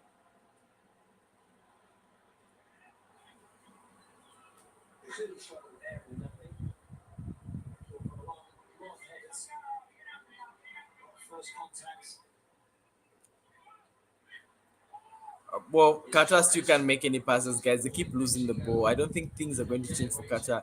The only way things will change for Qatar, and they are still doing those dangerous sliding tackles, which has given half the team yellow cards. And if you can see from the match summary, you can tell that Qatar has three yellow cards already going on. So it's not a very good side. They really need to up their game and change if anything's to get better there.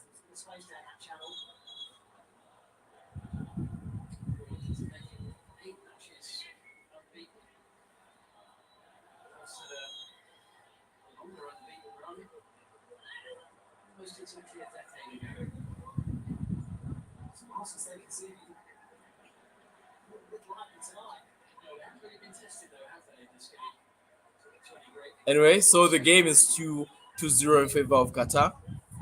Oh, sorry, of Ecuador, sorry. There's not much that they can do. There's another attacking chance. It's coming through the wing. I'm assuming it's the same. Then okay, that was a very weird progression of the ball because we've noted that Ecuador is good at what they're doing when they come from the wings, but that didn't pan out as it's supposed to be. Clearance by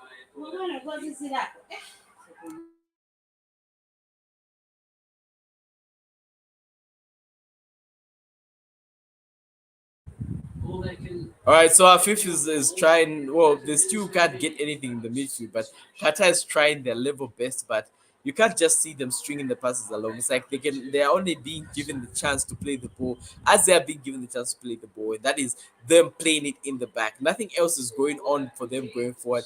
I can't see Qatar coming from this. Like, look, there is another dangerous attack from Ecuador. Every time Ecuador gets the ball, they show an attacking threat, an attacking intent, and there's another one in the okay, yeah, that's been cleared again. That's a bit better from Qatar. They are covering those, but look at that. They've lost the ball. They just get the ball and pass it to the Ecuadorians, which is something that is very disappointing. Qatar, there's another. Okay, that was a chance by Ricardo. Yeah, and they didn't pan out and go anywhere. So I'm very Qatar. I don't know what Qatar needs to do. It's like the team talk did not do anything for them. So right now it's like they're just playing to get the game to an end, and they're not trying as much as possible. But we'll see how the game generally progresses. Do let us know what your predictions are for the second half because I'd love to know if you think Qatar can actually turn this game around because I do not see Qatar turning this game around. I think Qatar is not going to be able to turn this game around at all. 3 against 2. It hasn't felt like that. Usually, it seems to be in there all the time. I had to box to box midfield, and it's good to get forward when they've got possession of the ball. But hey, what's to say? Like a good fast side in the field, free kick for Ecuador, and Zuze A is still as very fleeting touches of the ball. Peripheral figure. He's flitting around the margins of the bench. It's not really happening. I'm trying to look at the tweets here if there's anything going on for Qatar. It really seems it's not panning out. Here's in Pepe. Lovely ball. Gonzalo Plata. Plata is running around the there's another chance. Oof! Ecuador just missed that. Ecuador missed another opportunity. Qatar isn't doing much in this game. Like I'm just going to Twitter and trying to find out what's going on. Why is Twitter ablaze? Because guys, Qatar is not doing much.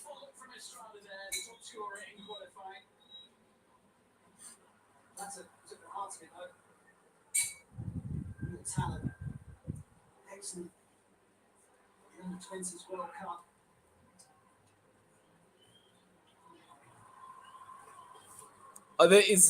Somebody's injured right now on the pitch. The medics are coming in. 53 minutes played, guys. The boys safe in the Wolves. Qatar, as you can see right now on the screen.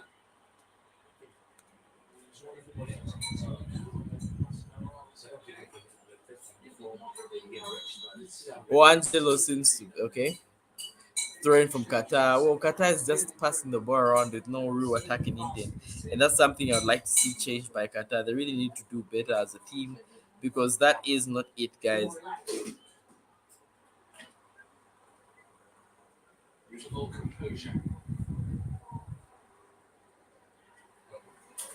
Ecuador with that 2-ball advantage. Just happy to bide their time now. Every time we go through the years, though. Oh, guys, Qatar is not having the best game, unfortunately. As you can see, ball position there at the bottom. Qatar, well, the second half at least they're trying to get some bit of a ball position. If you look at the statistics right here, the stats will tell you, well, Qatar is at least pushing back this time. They're trying to keep the ball. So it's 40% for Qatar, 60 for Ecuador. So they're trying to do something, but it seems like they can't do anything going forward, and this is going to be their undoing. Because for look at that, he just panicked, and that is on Ecuador have a chance to get a goal, but Ecuador seemed to not want to score because he had a chance to actually go forward and score that goal. But it seems Ecuador has stopped putting the pressure on the game, and they seem to just be comfortable with a 2-0 lead. They should apply more pressure on the host because I know how these games go. Once the host gets one, they'll get two, and in quick succession, this game might end in favor of the host, and we'll all be left wondering how did that really actually pan out? Because look at that. He was supposed to get the goal. That was supposed to be a simple goal from Ibra. Ibra should have done that and actually got it. Romero Ibra should have done that and just gotten a very simple goal there. And okay, Prishado was with that throw. Okay, what is that? What? Qatar plays. Okay, there. Qatar can actually have a break. Qatar should break. Is that a yellow card? The second yellow? Afif has been injured right or has been injured right now by Mendes.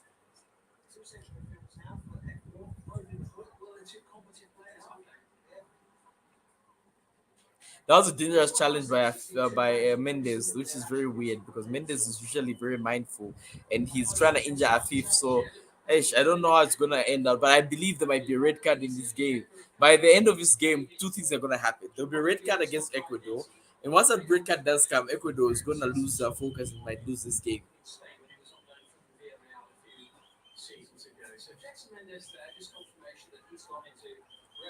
So for all those watching, do drop us a comment. Let's get interactive. Let's be talking. This game is the first World Cup game on the World Cup. So if you want to see more of this game, let's talk and interact. Drop us your comments.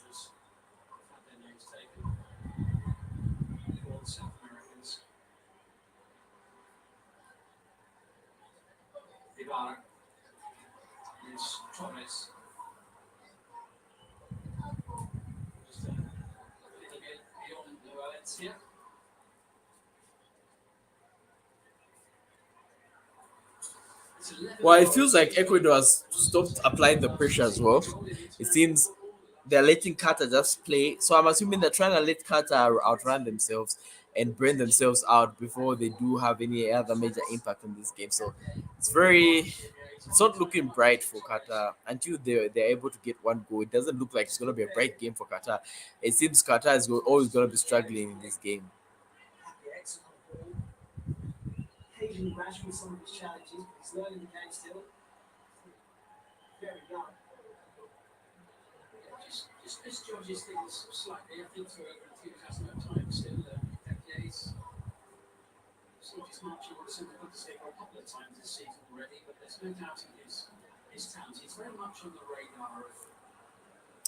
Yeah, just look at the tweets, guys. Yo, Twitter is crazy. Everybody's out there and up in arms against Qatar and basically bashing Qatar and how they hosted the World Cup without being the guys who are able to play football. I feel like going forward, we've had a couple of World Cups, except for the Brazil one in 2014. Most of the recent World Cups we've had, it's been nations that aren't footballing nations that have been taking over. Russia, South Africa, Qatar. It's like it makes a World Cup boring on the very first game. You're almost walloped to the pulp, and they are the main team, which makes it very disappointing for us who are watching.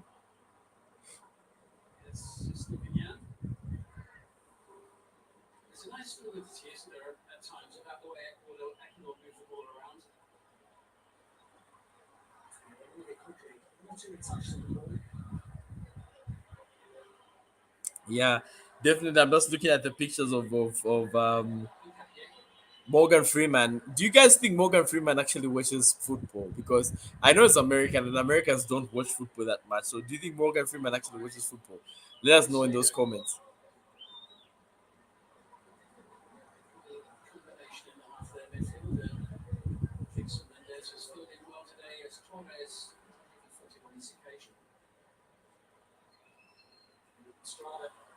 I think the game it's now all of Qatar to play. Qatar should probably it's their game. They have nothing to lose and all they can do is attack now. So I think Qatar really needs to wisen up and start attacking in this game because clearly there's nothing they're doing. They're just playing in their own half. And as you can see right now, what the heat map, the stat pad that you're seeing on your screen is what is happening. Qatar isn't doing much going forward. They're just stuck in their own half. Every time they try to go forward, the ball is possessed from them. Afif isn't getting the service he needs. Afif is in the midfield. I think it might be time to get in some changes, some substitutions, you know?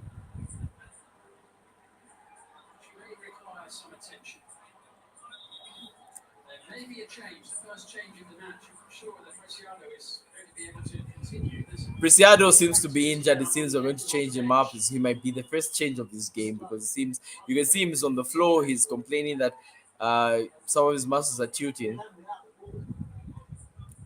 Seems it's something to do with his ankle. It seems Afif actually. Oh no, it's the way he slid on the floor. I think he's injured himself from the sliding on the floor. It's a very dangerous one. So Angelo Picado is probably going out in this game, guys. Treatment continues down on the pitch, and Guys, honestly speaking, Qatar really need to do something. Like, you can't be a host that doesn't show up to the game. The host really needs to come up and show up to this game, because if you're a host that doesn't show up to the game, how will ask the fans? But again, it's nice when the host goes out in the early groups that we forget about everything and we just focus on watching football purely without the emotional thinking. The host team might win this on some technicality or whatever you may think. well, momentarily then, Alfaro's team down to 10 as Cristiano continues to receive some treatment. The space that he has vacated. All right, so Preciado is out of the game, which means that Ecuador's playing one man down, which means Qatar has a one man advantage, which is some of the stuff. Okay, but yeah, Preciado is at the, and that's okay. That Preciado's wing has been open right now, and Qatar almost got the very first goal of this game, and unfortunately, they do not have their aerial attacking boots. If you wear a boot on your head, but no, they don't have their area. They're not an area attacking threat, so it's very disappointing. We're waiting to see Qatar do something impressive in this game. You can see all the fans are agitated. They're waiting to see something. They're just waiting for their team to make something happen. Appearances, but that was a decent effort. Meanwhile, Cristiano is back on the field. The right back for Ecuador. Back up to their full complement of 11. Just over an hour played. All right, so 60 minutes gone in the game, 61 minutes gone in the game, and as it currently stands, let's just look at the statistics. Qatar. 45 Just give me a minutes. minute. Let's look at the statistics with the Qatarian team. Seems to have settled a little bit into this game. So that is the ball position as it currently stands: 60% for Ecuador, 40 for Qatar. Qatar hasn't done much since coming from the second half. They have not shown us why we should be rooting for them in this game, and it's basically pretty much the same. They've done nothing going forward. They haven't been on the threat really. They've been playing in their box, and as you guys can see from there, they're just playing in their own box, which is very disappointing, guys.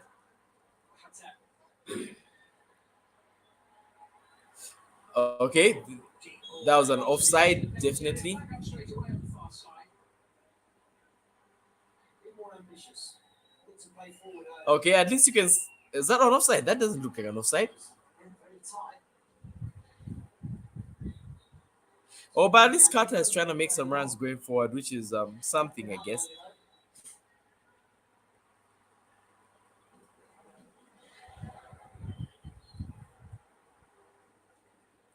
Nah, this Qatar team is not the team we thought it is, guys. Going into this World Cup, we saw the dreams stating that Qatar is probably gonna do well. They're probably gonna win many games. They're probably gonna challenge for something. But from what I'm seeing, I don't think they have any future going forward, and I don't think they can get back in this game and actually win this game, because clearly they have not been the best team out there.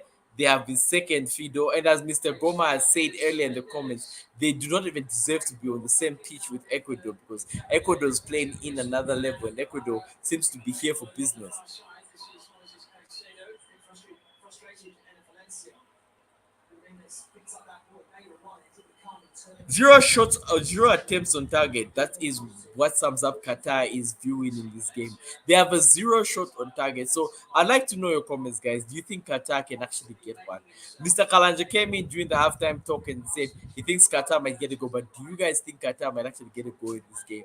I actually don't believe so. You can see the Qatarian fans just jumping around out there, but they do know it's probably over. Unless something changes, unless some changes are made. I don't understand why the coach isn't making some Qatarian changes.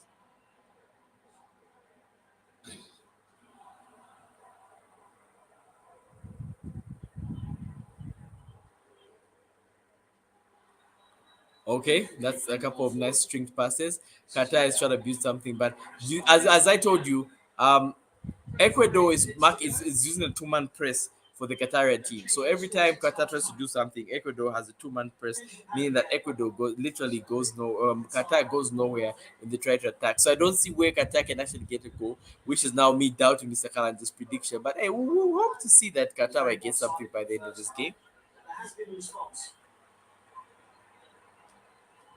Won't be long before Ecuador make a change. Keep an eye on that for you. We'll add in just a moment or two. First, look as if Jeremy Sarmiento is going to come on. He's not quite ready yet.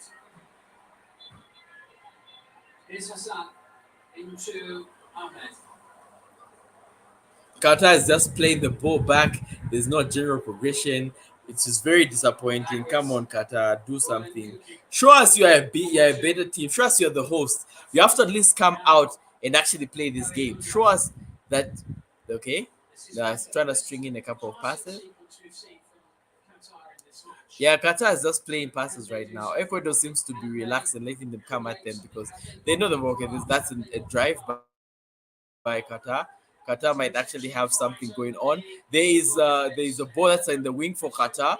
Qatar might actually have a chance, and okay, you try to get it to a fifth, and nothing has happened there. All right, there's an almost a change happening right now. Samento is about to come on. He's been he's Ecuadorian. Samento is about to come in. He's actually warming up right now as we can speak. Qatar has they can't seem to break down the defense.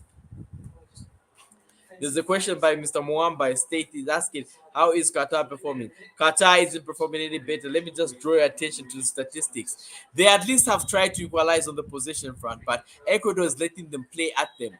Ecuador is allowing them to come at them with a possession of 42. So as you can see from the statistics, they have not done anything shots going forward. And now there's just like a substitution that is happening right now. That is happening on the Ecuadorian side. So I keep trying to say Equatorial Guinea because I'm usually talking about African football. So Samento is coming in. Who's he coming out for? So Ibarra is going out for Samento is coming in. Ibarra had a small injury previously, but this is also like a tactical change, as you can see. So someone, but ultimately, Qatar isn't playing very well. They aren't going forward, as you can see from the statistics that are on the screen right now. They are still in the same route they've been in, the same route they've been in. It's just still zero shots on target. They haven't done much else going forward. But yeah, you will keep you informed. If anything does happen, if anything does change, their structure, their shape hasn't changed as much. But they're a bit more compact and they're not letting Ecuador run at them. But Ecuador, again, seems like they do not want to take this ball into their own hands. So 68 minutes played, about 30 minutes more left to play. Still no suggestion. So yeah, Mr. Mamba, as you can see just from the screen right now, there's not much being done on the Ecuadorian side. Like Ecuador is just playing it safe. They're not attacking as much. They know they have the win, they have the points. So it's about just letting Qatar come at them. But if Ecuador wanted to play some fancy football, they could. Because right now you can see them stringing a number of 1-2 passes, and they're having a dangerous attack. And Ecuador is in the box, and yeah, it's though it was almost a corner. Okay. Hassan got the ball from the Ecuadorians, but Ecuador, sorry, from the Qatarians, but Qatar isn't doing much. Going to be honest, going forward. Yes, Mr. Wambaya, right. Ena Valencia has proved me wrong. I was out there saying in our prediction videos that old dinosaur is not doing much in terms of football, but he's actually proved me wrong. He's had 3 goals in this game and has been a threatening menace, but now it's like he's reduced as Ecuador isn't attacking as much. So Qatar is the people. So my prediction was purely wrong. I got it wrong. I said Ecuador is probably going to finish at the end of the group, at the bottom of the group. That was very wrong for me. So I'm a person who concedes his defeat when he concedes his defeat. But I guess going forward, we just have to revise. We might look at our groups and our predictions and we might revise them and say that was a very bad decision, a very bad prediction that we had made in our group prediction videos. But well, Qatar isn't doing much. Mentally, I'm removing them from the second spot. I just hope the best for the hosts, but it seems like that's not going to happen in any way, form, shape, or size. So I don't know how the hosts are going to recoup after this game. Oh yeah, they're having a couple of substitutions that are warming up, so we might get to see some other players. So I think when they were choosing the Qatarian team, when they went back to the drawing board and when they were building the squad, they decided to choose top players. Sometimes choose some short players, which allow you for more of like their movement on the ground.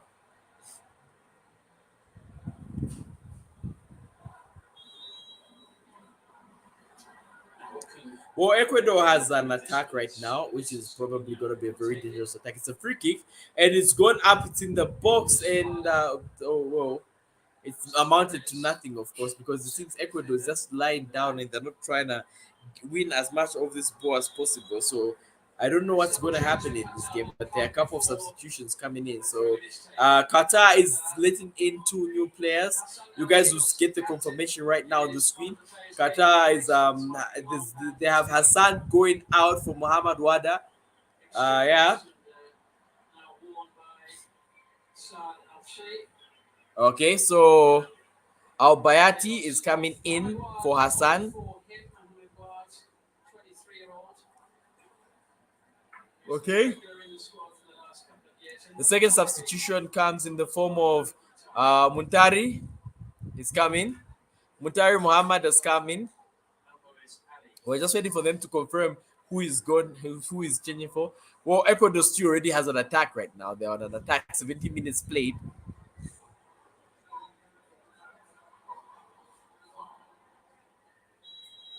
That was cheap. Ecuador has a free kick in a very dangerous position. This game isn't giving us the theme it's supposed to be giving us, to be honest.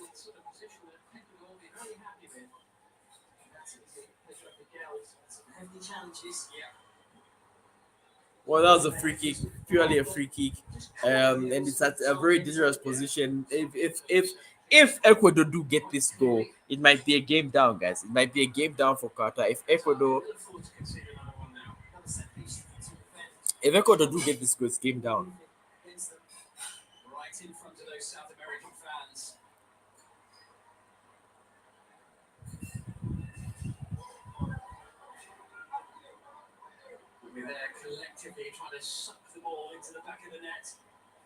Yeah, if Ecuador do get this goal, guys, it's gonna be a wrap for Qatar, and I can't see Qatar coming back from this one, guys.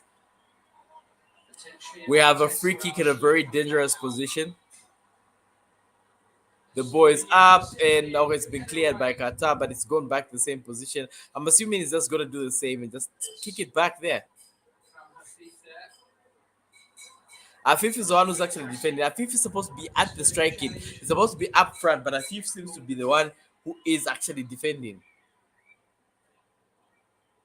Okay, they've confirmed Muntari's substitution.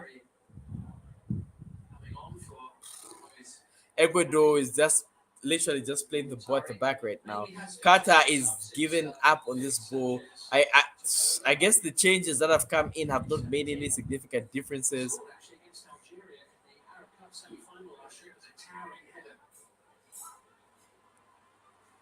So yeah, now it's a question that I'm going to ask is, was the Arab Cup a very good tournament? Because clearly it doesn't seem like these guys actually gelled together after playing the Arab Cup. What was that pass? Did this guy just try to back you in his own half without looking at where the ball is going? You can see the Qatar coach is really thinking his head is on the chopping block, because after this game, all we could do is just fire this man, because this was a very poor performance by the Qatar team. Like, they have done nothing of the sorts going forward where it's allowed them to be a better team. Okay, Qatar is trying to build up right there, but they're just playing in the midfield now.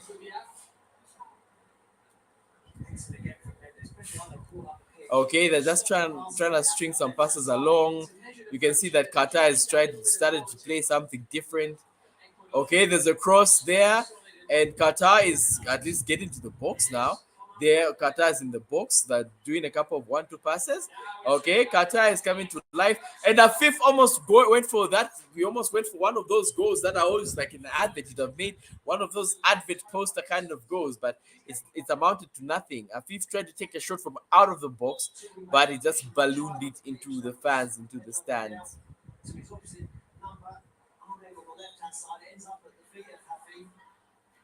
All right, we're almost getting to the 80th mark. As you guys can see, we're almost like 75 minutes played in this game. Well, it clearly is an issue that isn't about to go away for Valencia. Well, the play has been stopped right now. Valencia seems to be injured. Is that Valencia or seems to be injured? Yeah, play has stopped. Yeah, Ena Valencia seems to be injured and is going out of this game. We thought he'd be taken out of the halftime spot, but he hasn't been taken out of the halftime spot. So it means this game just keeps going forward, and Ena Valencia is going out from this game. Who's been the star of the show in so many ways tonight, this opening match of the World Cup. Yeah, they're showing Ena Valencia's goal. So Ena Valencia is injured and is going out. So my prediction about Ena Valencia in the Group A video, which you should definitely check out, all of us should definitely check out, is was wrong, guys. Yeah, Valencia has proved me wrong. His age is just a number. So maybe Cristiano Ronaldo might also have something good going on for him. Ena Valencia is out of the game. So who's gonna replace Ena Valencia is who we hope to see. Here comes Jose Cifuentes. Jose Cifuentes is a player that has come in for Ena Valencia, guys. So yeah, it's very. I guess Qatar might actually now have a chance going forward, but it's not been about Qatar and failing to score. It's about Qatar making the chances for themselves. They've actually been failing. Arguably, they failed in this game.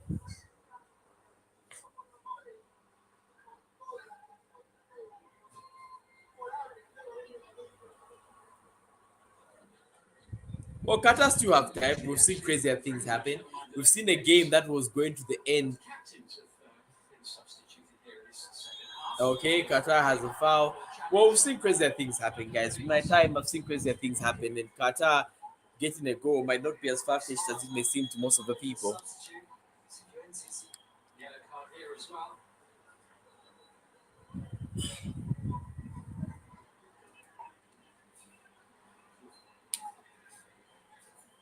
Feet turns away and Daniele Oswato waves the yellow card in his general direction, and that is precisely why he's had his name taken. Well, Afif has been given a yellow card now, so which puts him at risk. Poor challenge from Gonzalo Plata. That's the thing. Afif is playing this whole game on his own. He's everywhere. On the left side, on the right side, you see him on the pitch, you see him in the defense. Afif is literally playing this game all alone, guys. Well, the misery for Qatar is about to end in like 13 minutes. Unless something changes, Qatar is going nowhere. And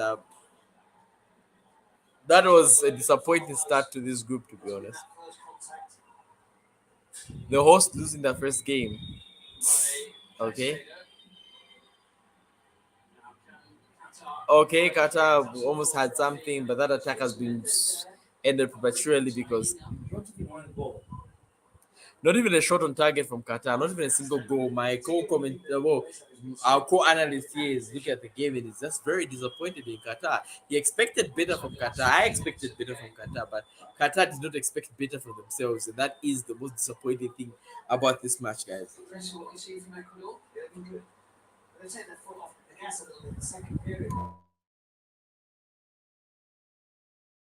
Foot to the floor again here as it's Stupinian. And oh, it was almost a third goal by Jose, but it's an offside, so that's been evaded successfully, guys. So yeah, that's an offside call. Yeah, offside call.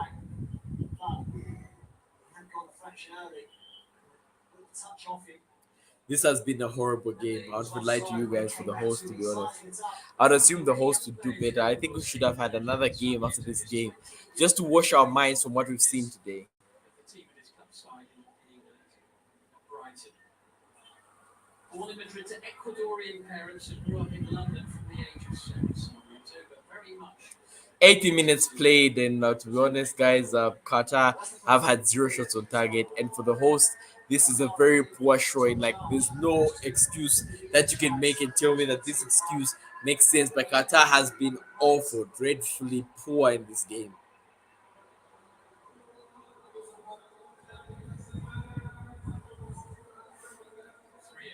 three of Ecuador's players.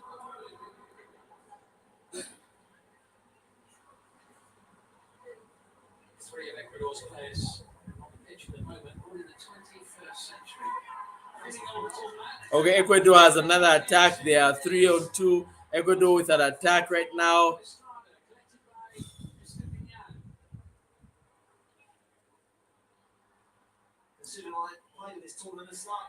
Okay, Ecuador has another chance. Okay.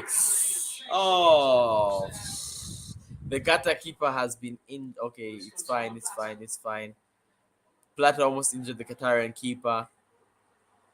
We're into the last 10 minutes of the opening match. Yeah, guys, last 10 minutes of the opening match, and it's really Qatar can't come back from this one. I think we should be wrapping this game up because Qatar has really, if you look at the statistics, you will see that it's really been bad for Qatar. They have no shot on target, zero in the whole entire game. Afif, Ali have not gelled as much as we thought would be. They would. This is just a very okay. That's a very disappointing game. The hosts have really disappointed us. We assume they'll do well, but hey, some teams have gone on like Croatia. They lost their very first opening match in their group, but they did go on and rectified everything and actually eventually made it to a final.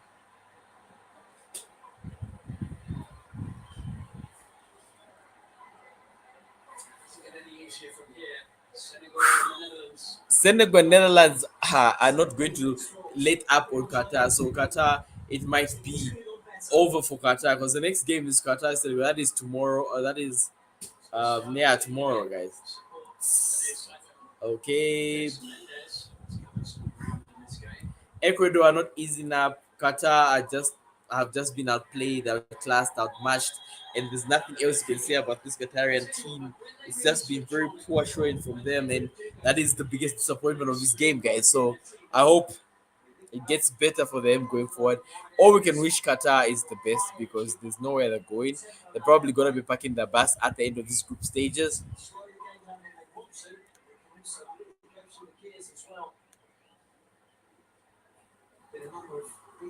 This has been very disappointing from Qatar. Qatar needs to do better going forward, guys.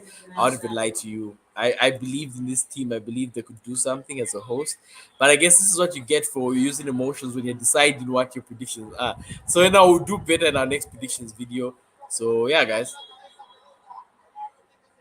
See Pepe up for this one. Torres as well. It's the home team's ball. Disappointing delivery. Just a little over 7 minutes plus added time remaining. Well, let's hope that it's not too bad for Valencia. Still smiling, despite the presence of that ice pack on his knee. I can't believe Qatar didn't do anything in this game. They'll have tougher assignments in this one in terms of defensive tests to their mettle. But they've negotiated this big occasion well, Ecuador so far. Well, maybe Qatar can turn up in the last 2 minutes and actually get 2 goals. I might just be hopeful, but yeah, Qatar might turn up in the last 2 minutes and get 2 goals. You guys will have to let me know because right now it's absolutely crazy. Qatar is doing nothing at this World Cup. They've done nothing in this game. And me saying that is not being harsh. It's just saying the real truth, the reality. Qatar is going nowhere if they're playing like this because, guys, come on with Qatar. It's very disappointing. To be honest, I won't even lie to you. We're bringing on Mr. Mwamba, but Qatar has been very woeful in this game. Fine. Mr. Mwamba, welcome Fine. back to the start. Yes, finally we managed to have some power. 6 minutes to go. I'm looking at the game right now. This game has been very Ecuador's poor. What do you say about Qatar? Yeah, I'm actually from reading Simon's comment here where he says Qatar shouldn't even build the same pitch with Ecuador. And I actually concur with the brother, man. You know, like, I feel, I don't know what they were doing. Like, they knew in 2010, in 2010, they knew this game was going to take place. You prepared than any other team. Like, Ecuador only knew their fate like 3-4 ago to the group stage draw. But for Qatar, they knew in 2010 that they would have to play the opening match of the 2022 World Cup, and them not being ready is just, I do not know. Yeah, that's what I'm just gonna say. Yeah, that's what I'm going to say ultimately. I believe Qatar had 12 years to prepare for this game, and them not being able. Okay, there's another attack by Ecuador. Ecuador has another chance to make it 3. No, goalkeeper shouldn't even go down. Oh, come on! Why didn't he make a back pass? Well, I think Ecuador hasn't been trying to score in this second game, to be honest. I won't even lie to you. Ecuador has just been watching the game being played like this. So you're right. So you're saying that they've been waiting for this game for 12 years. That's what I say. You can Exactly. buy a team, but you can't buy chemistry. That is for me. You can buy talent, but you can't buy chemistry. And you can throw as much money as you want. Okay, there's a chance here. Oh, that was Oh, almost a great goal. Muntari almost got a great goal. If this oh, man got that goal, this game would have been game on. And you know, if that goal went in, this would have been like the start of this match. This match would have started. Muntari almost got a great exactly. goal. True, true, true, true. Yeah, so I look at this Qatari team. They have a lot to do in the next game because I now don't No, see them beating Senegal.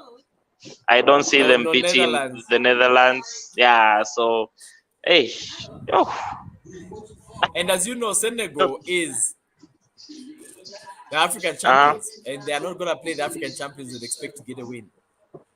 exactly, exactly, exactly. So hey, and the stadium is empty. It seems like people have walked out, eh? Yeah, they know that's what happens. You can't expect there to be goals. But okay, that's another chance by Across Ecuador. from Qatar. Oh, Sorry, by okay. Qatar. They Yes. can maybe Okay, recycle Afrik with the this. ball. No, you know Uh, that Ecuador no. is gonna play better aerially because that's what they practice to play. So I think Qatar has been outclassed, outmatched, and this game is about to end. But the fans seem spirited. They seem, they're still giving the national team the hope and, just giving the. I do not know.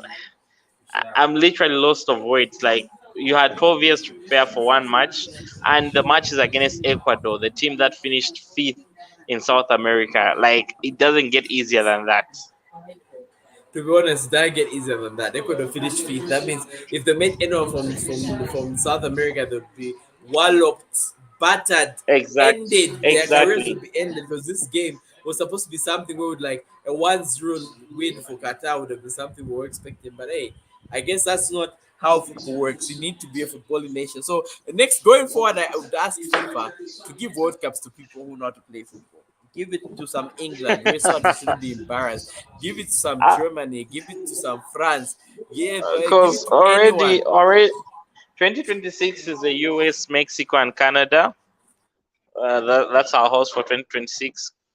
Farmer. All those are farmers. All those guys are farmers. There's nothing those guys And could then do here. 2030, the four bids that have been put in. I know Portugal and Spain have bidded to co-host. Mhm. Uruguay, Argentina, and Colombia have also bidded to Mhm. co-host. And then Morocco has bidded, but I hear they want to include Algeria and Tunisia in their bid now. Mhm. Mhm. Yeah. All right, So guys. We are in the 89th minute. I definitely The wanted to game. go to North Africa. Mhm. At least if we have three African teams that qualify automatically in a 48 team tournament, and we have the teams that actually qualify up through the playoffs, I feel we'll be in a good place as Africa. Oh, so you believe in Maybe Africa? You if believe we have Zambia could be three able to go to the World Arabs, Cup? exactly, exactly. If we have three Arabs qualifying automatically, it puts teams like Zambia in a good place because that's why we actually lose it. You see, right now, Yeah. had Tunisia not existed, would probably be at the World Cup. Yeah, that is true. That is true, my brother. I'm looking at it. Look at Qatar. They're just being marked by 4, 5 players. They are very Hey, inexperienced. There's nothing that's gonna go on. This game is all uh, but over. Anyway, match talking points, Mr. Mwamba. We're going to probably be going to the match talking points soon. What can the people expect from Afri football? so for my football, just look out for our single games. England versus Iran. We have a preview, and yeah, just for you to get acquainted with the players, both from Iran, England, and just I don't know, just subscribe. Let us get to 11,000, and we'll pick it up from there. Now you pick it up from there, huh? Yeah, no, definitely. I don't know how the numbers are going, but everyone who is interested, please like and subscribe. We're trying to get to 11,000 subscribers. Mr. Mwamba has dropped out of the call, but he'll still be back soon. But yeah, ultimately, this has been a very poor showing from Qatar. very disappointed in them. I expected so much from Qatar. I expected them even getting a goal. Mr. Kalanje came up on the halftime talk and said, well, the host always gets a goal, but now they've added 5 injury minutes, and the host is definitely not getting a goal. It's gonna end as it is. And thank you for everyone who's liked and subscribed to this video. I appreciate you guys. I can see the numbers have gone up, so it means some people are actually coming on board and liking and subscribing. We are just 15 people away from 11,000. So if you 15 people of you do like and subscribe, we'll be getting through to 11,000.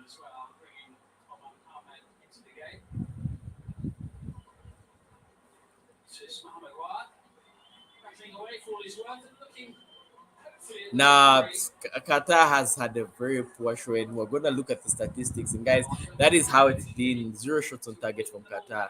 That means it's just been very a poor showing, a poor game. 2-0 isn't the very reflection of how the scoreline should have been. And with the comment that you can see on screen, you can actually tell that this game should have been very different. Ecuador's trying to get one last goal in this game. They're trying to have a last ditch push attempt for this game. It's a touch there for Franco. I think now with Felix Torres. Yeah, it's what it's all about actually. Bring the ball back and just keeping it simple. That's exactly what he's doing again, Matt.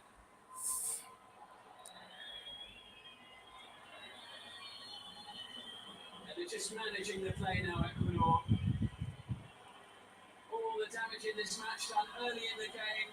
Yeah, guys, there's nothing much this Qatarian side can do. The game is 2 minutes to the end, and we're getting to the end of this game. It's very disappointing that Qatar didn't do anything. They did not even try. So we've been going on this stream for about 2 hours, and we're gonna be ending this stream anytime soon because Qatar has failed us miserably. They've performed poorly. Mr. Kalanje came through, Mr. K came through, Mr. Simon Goma came through, other people came through. Thank you for everyone who came through and showed up to the live stream and watch along. I guess we'll be signing out. Qatar isn't gonna win this World Cup. Qatar is, unless some miracle happens, but Qatar isn't going forward in this group. So I guess our prediction was wrong, and we are a big team and a big paid, so we just have to accept that it's not gonna go the way we predicted it. So we're gonna be ending this stream anytime from now. Qatar has failed lamentably to impress us, not even the slightest bit. They haven't had a shot on target. That means they have done nothing in this whole game. So they came out to play football, but it's about goals. And if you don't get any goals, it means you have not played. So you can see everyone in the Qatar squad just looking. So why do you bid for a World Cup if you're not going to be ready to actually get a goal and win this thing? Discuss what they've seen, the prospects that lie ahead. Yeah, very disappointing game, guys. Everyone who's in the comments, yeah, I understand. This was gonna be a bad game. That's one goal, a consolation goal, would do a lot for Qatar, but they can't even string passes to get the passes to where they're supposed to go. So I guess those rumors of Qatar winning the game 1-0 have gone out the window because Qatar clearly cannot win a single game. And Mr. Wamba is back. And now we have some comments from Mr. Kalad stating that nice watch along to the next time. Thank you for the comment. And it says Qatar must focus on airline business. Definitely, Mr. Wamba. Do you think Qatar is focused on the airline business? Because Yeah, this game I feel they have is almost they have one of the best airlines around. Like it's better than Emirates, so they should focus on planes. yeah, but they've been very disappointing in this game. There's not much been going on. If you can see on the screen right now, you have the statistics, but Qatar has not done as much as you think. Like 0 shots on target. And What do you have and to say about everyone that? they've really been poor, and everyone called out South Africa in 2010 for not qualifying past the group stage. But at least South Africa won a game against France 1-0. They drew with Mexico 1-1, and they only got beat by Uruguay due to a Diego Forlan free kick, and Forlan was the best free kick He taker was on the earth king of the at that. Jabulani. He was the Exactly. king of the Jabulani. Exactly. So I don't see Qatar winning any game. I don't even see them drawing any game unless they probably chase away the coach and all 11 players and sign new players from Brazil. If they signed 11 new players from Brazil, that's the only way Qatar can get anything. So I guess That's the the only way. hosts have not done the Because most in this game. Like Okay. they've even made the referees work difficult. Where he probably came here with one mission to help them, but he can't. Like they don't have a shot on target. You can't help a team like that. Yeah, you can't help a team without a shot on target. They have a corner, maybe a consolation goal, and that pans out to nothing. And the game is finally over 2-0, full time. The match is ended. So I guess we just would dive into our team talk, Mr. Wamba. Mr. Wamba, thoughts on the game. I know you had some power outages, but what are your thoughts on this game? Thoughts on the game is I might have to change everything I said about this group because I put Qatar to finish second. We'd probably have to do a new video now because these guys are not Yeah, finishing second, even if their lives depended on it. So yeah, yeah, that we just prediction. have to go back. We just have to go back to Ecuador, Netherlands 1-2, and yeah, Qatar did last. When they meet the Netherlands, Yeah. I see it finishing 5-0 or 8-0 something. When they meet Don't you think the Senegal, Qatarian people might use some kata magic and just spice up the things and then them beating Netherlands, them beating Senegal? Do you think it'll be spiced up? no, they're very far away from actually playing good football. You can even see it with the players around. It's like they haven't kicked a ball in months, probably in years, Yeah, and they imagine, had and they had the head start. The league was changed. They had a big head start. exactly. So, yo, you know, All right, all boss. in all, I Yeah. big ups to cat. We were updated, and yeah, we at least we followed through the game. I feel as I haven't missed any moment of the game because yeah, you told us everything that was going on in the game, and all I must say is yeah, like more more previews on Afrik football. Just make sure you subscribe, like, and share. All right, guys, that's Mr. Mwamba and I. We're ending this stream. Very disappointing game by Qatar. They are bottom of the group, and that's where they're going to sit up until this whole game and this whole World Cup ends.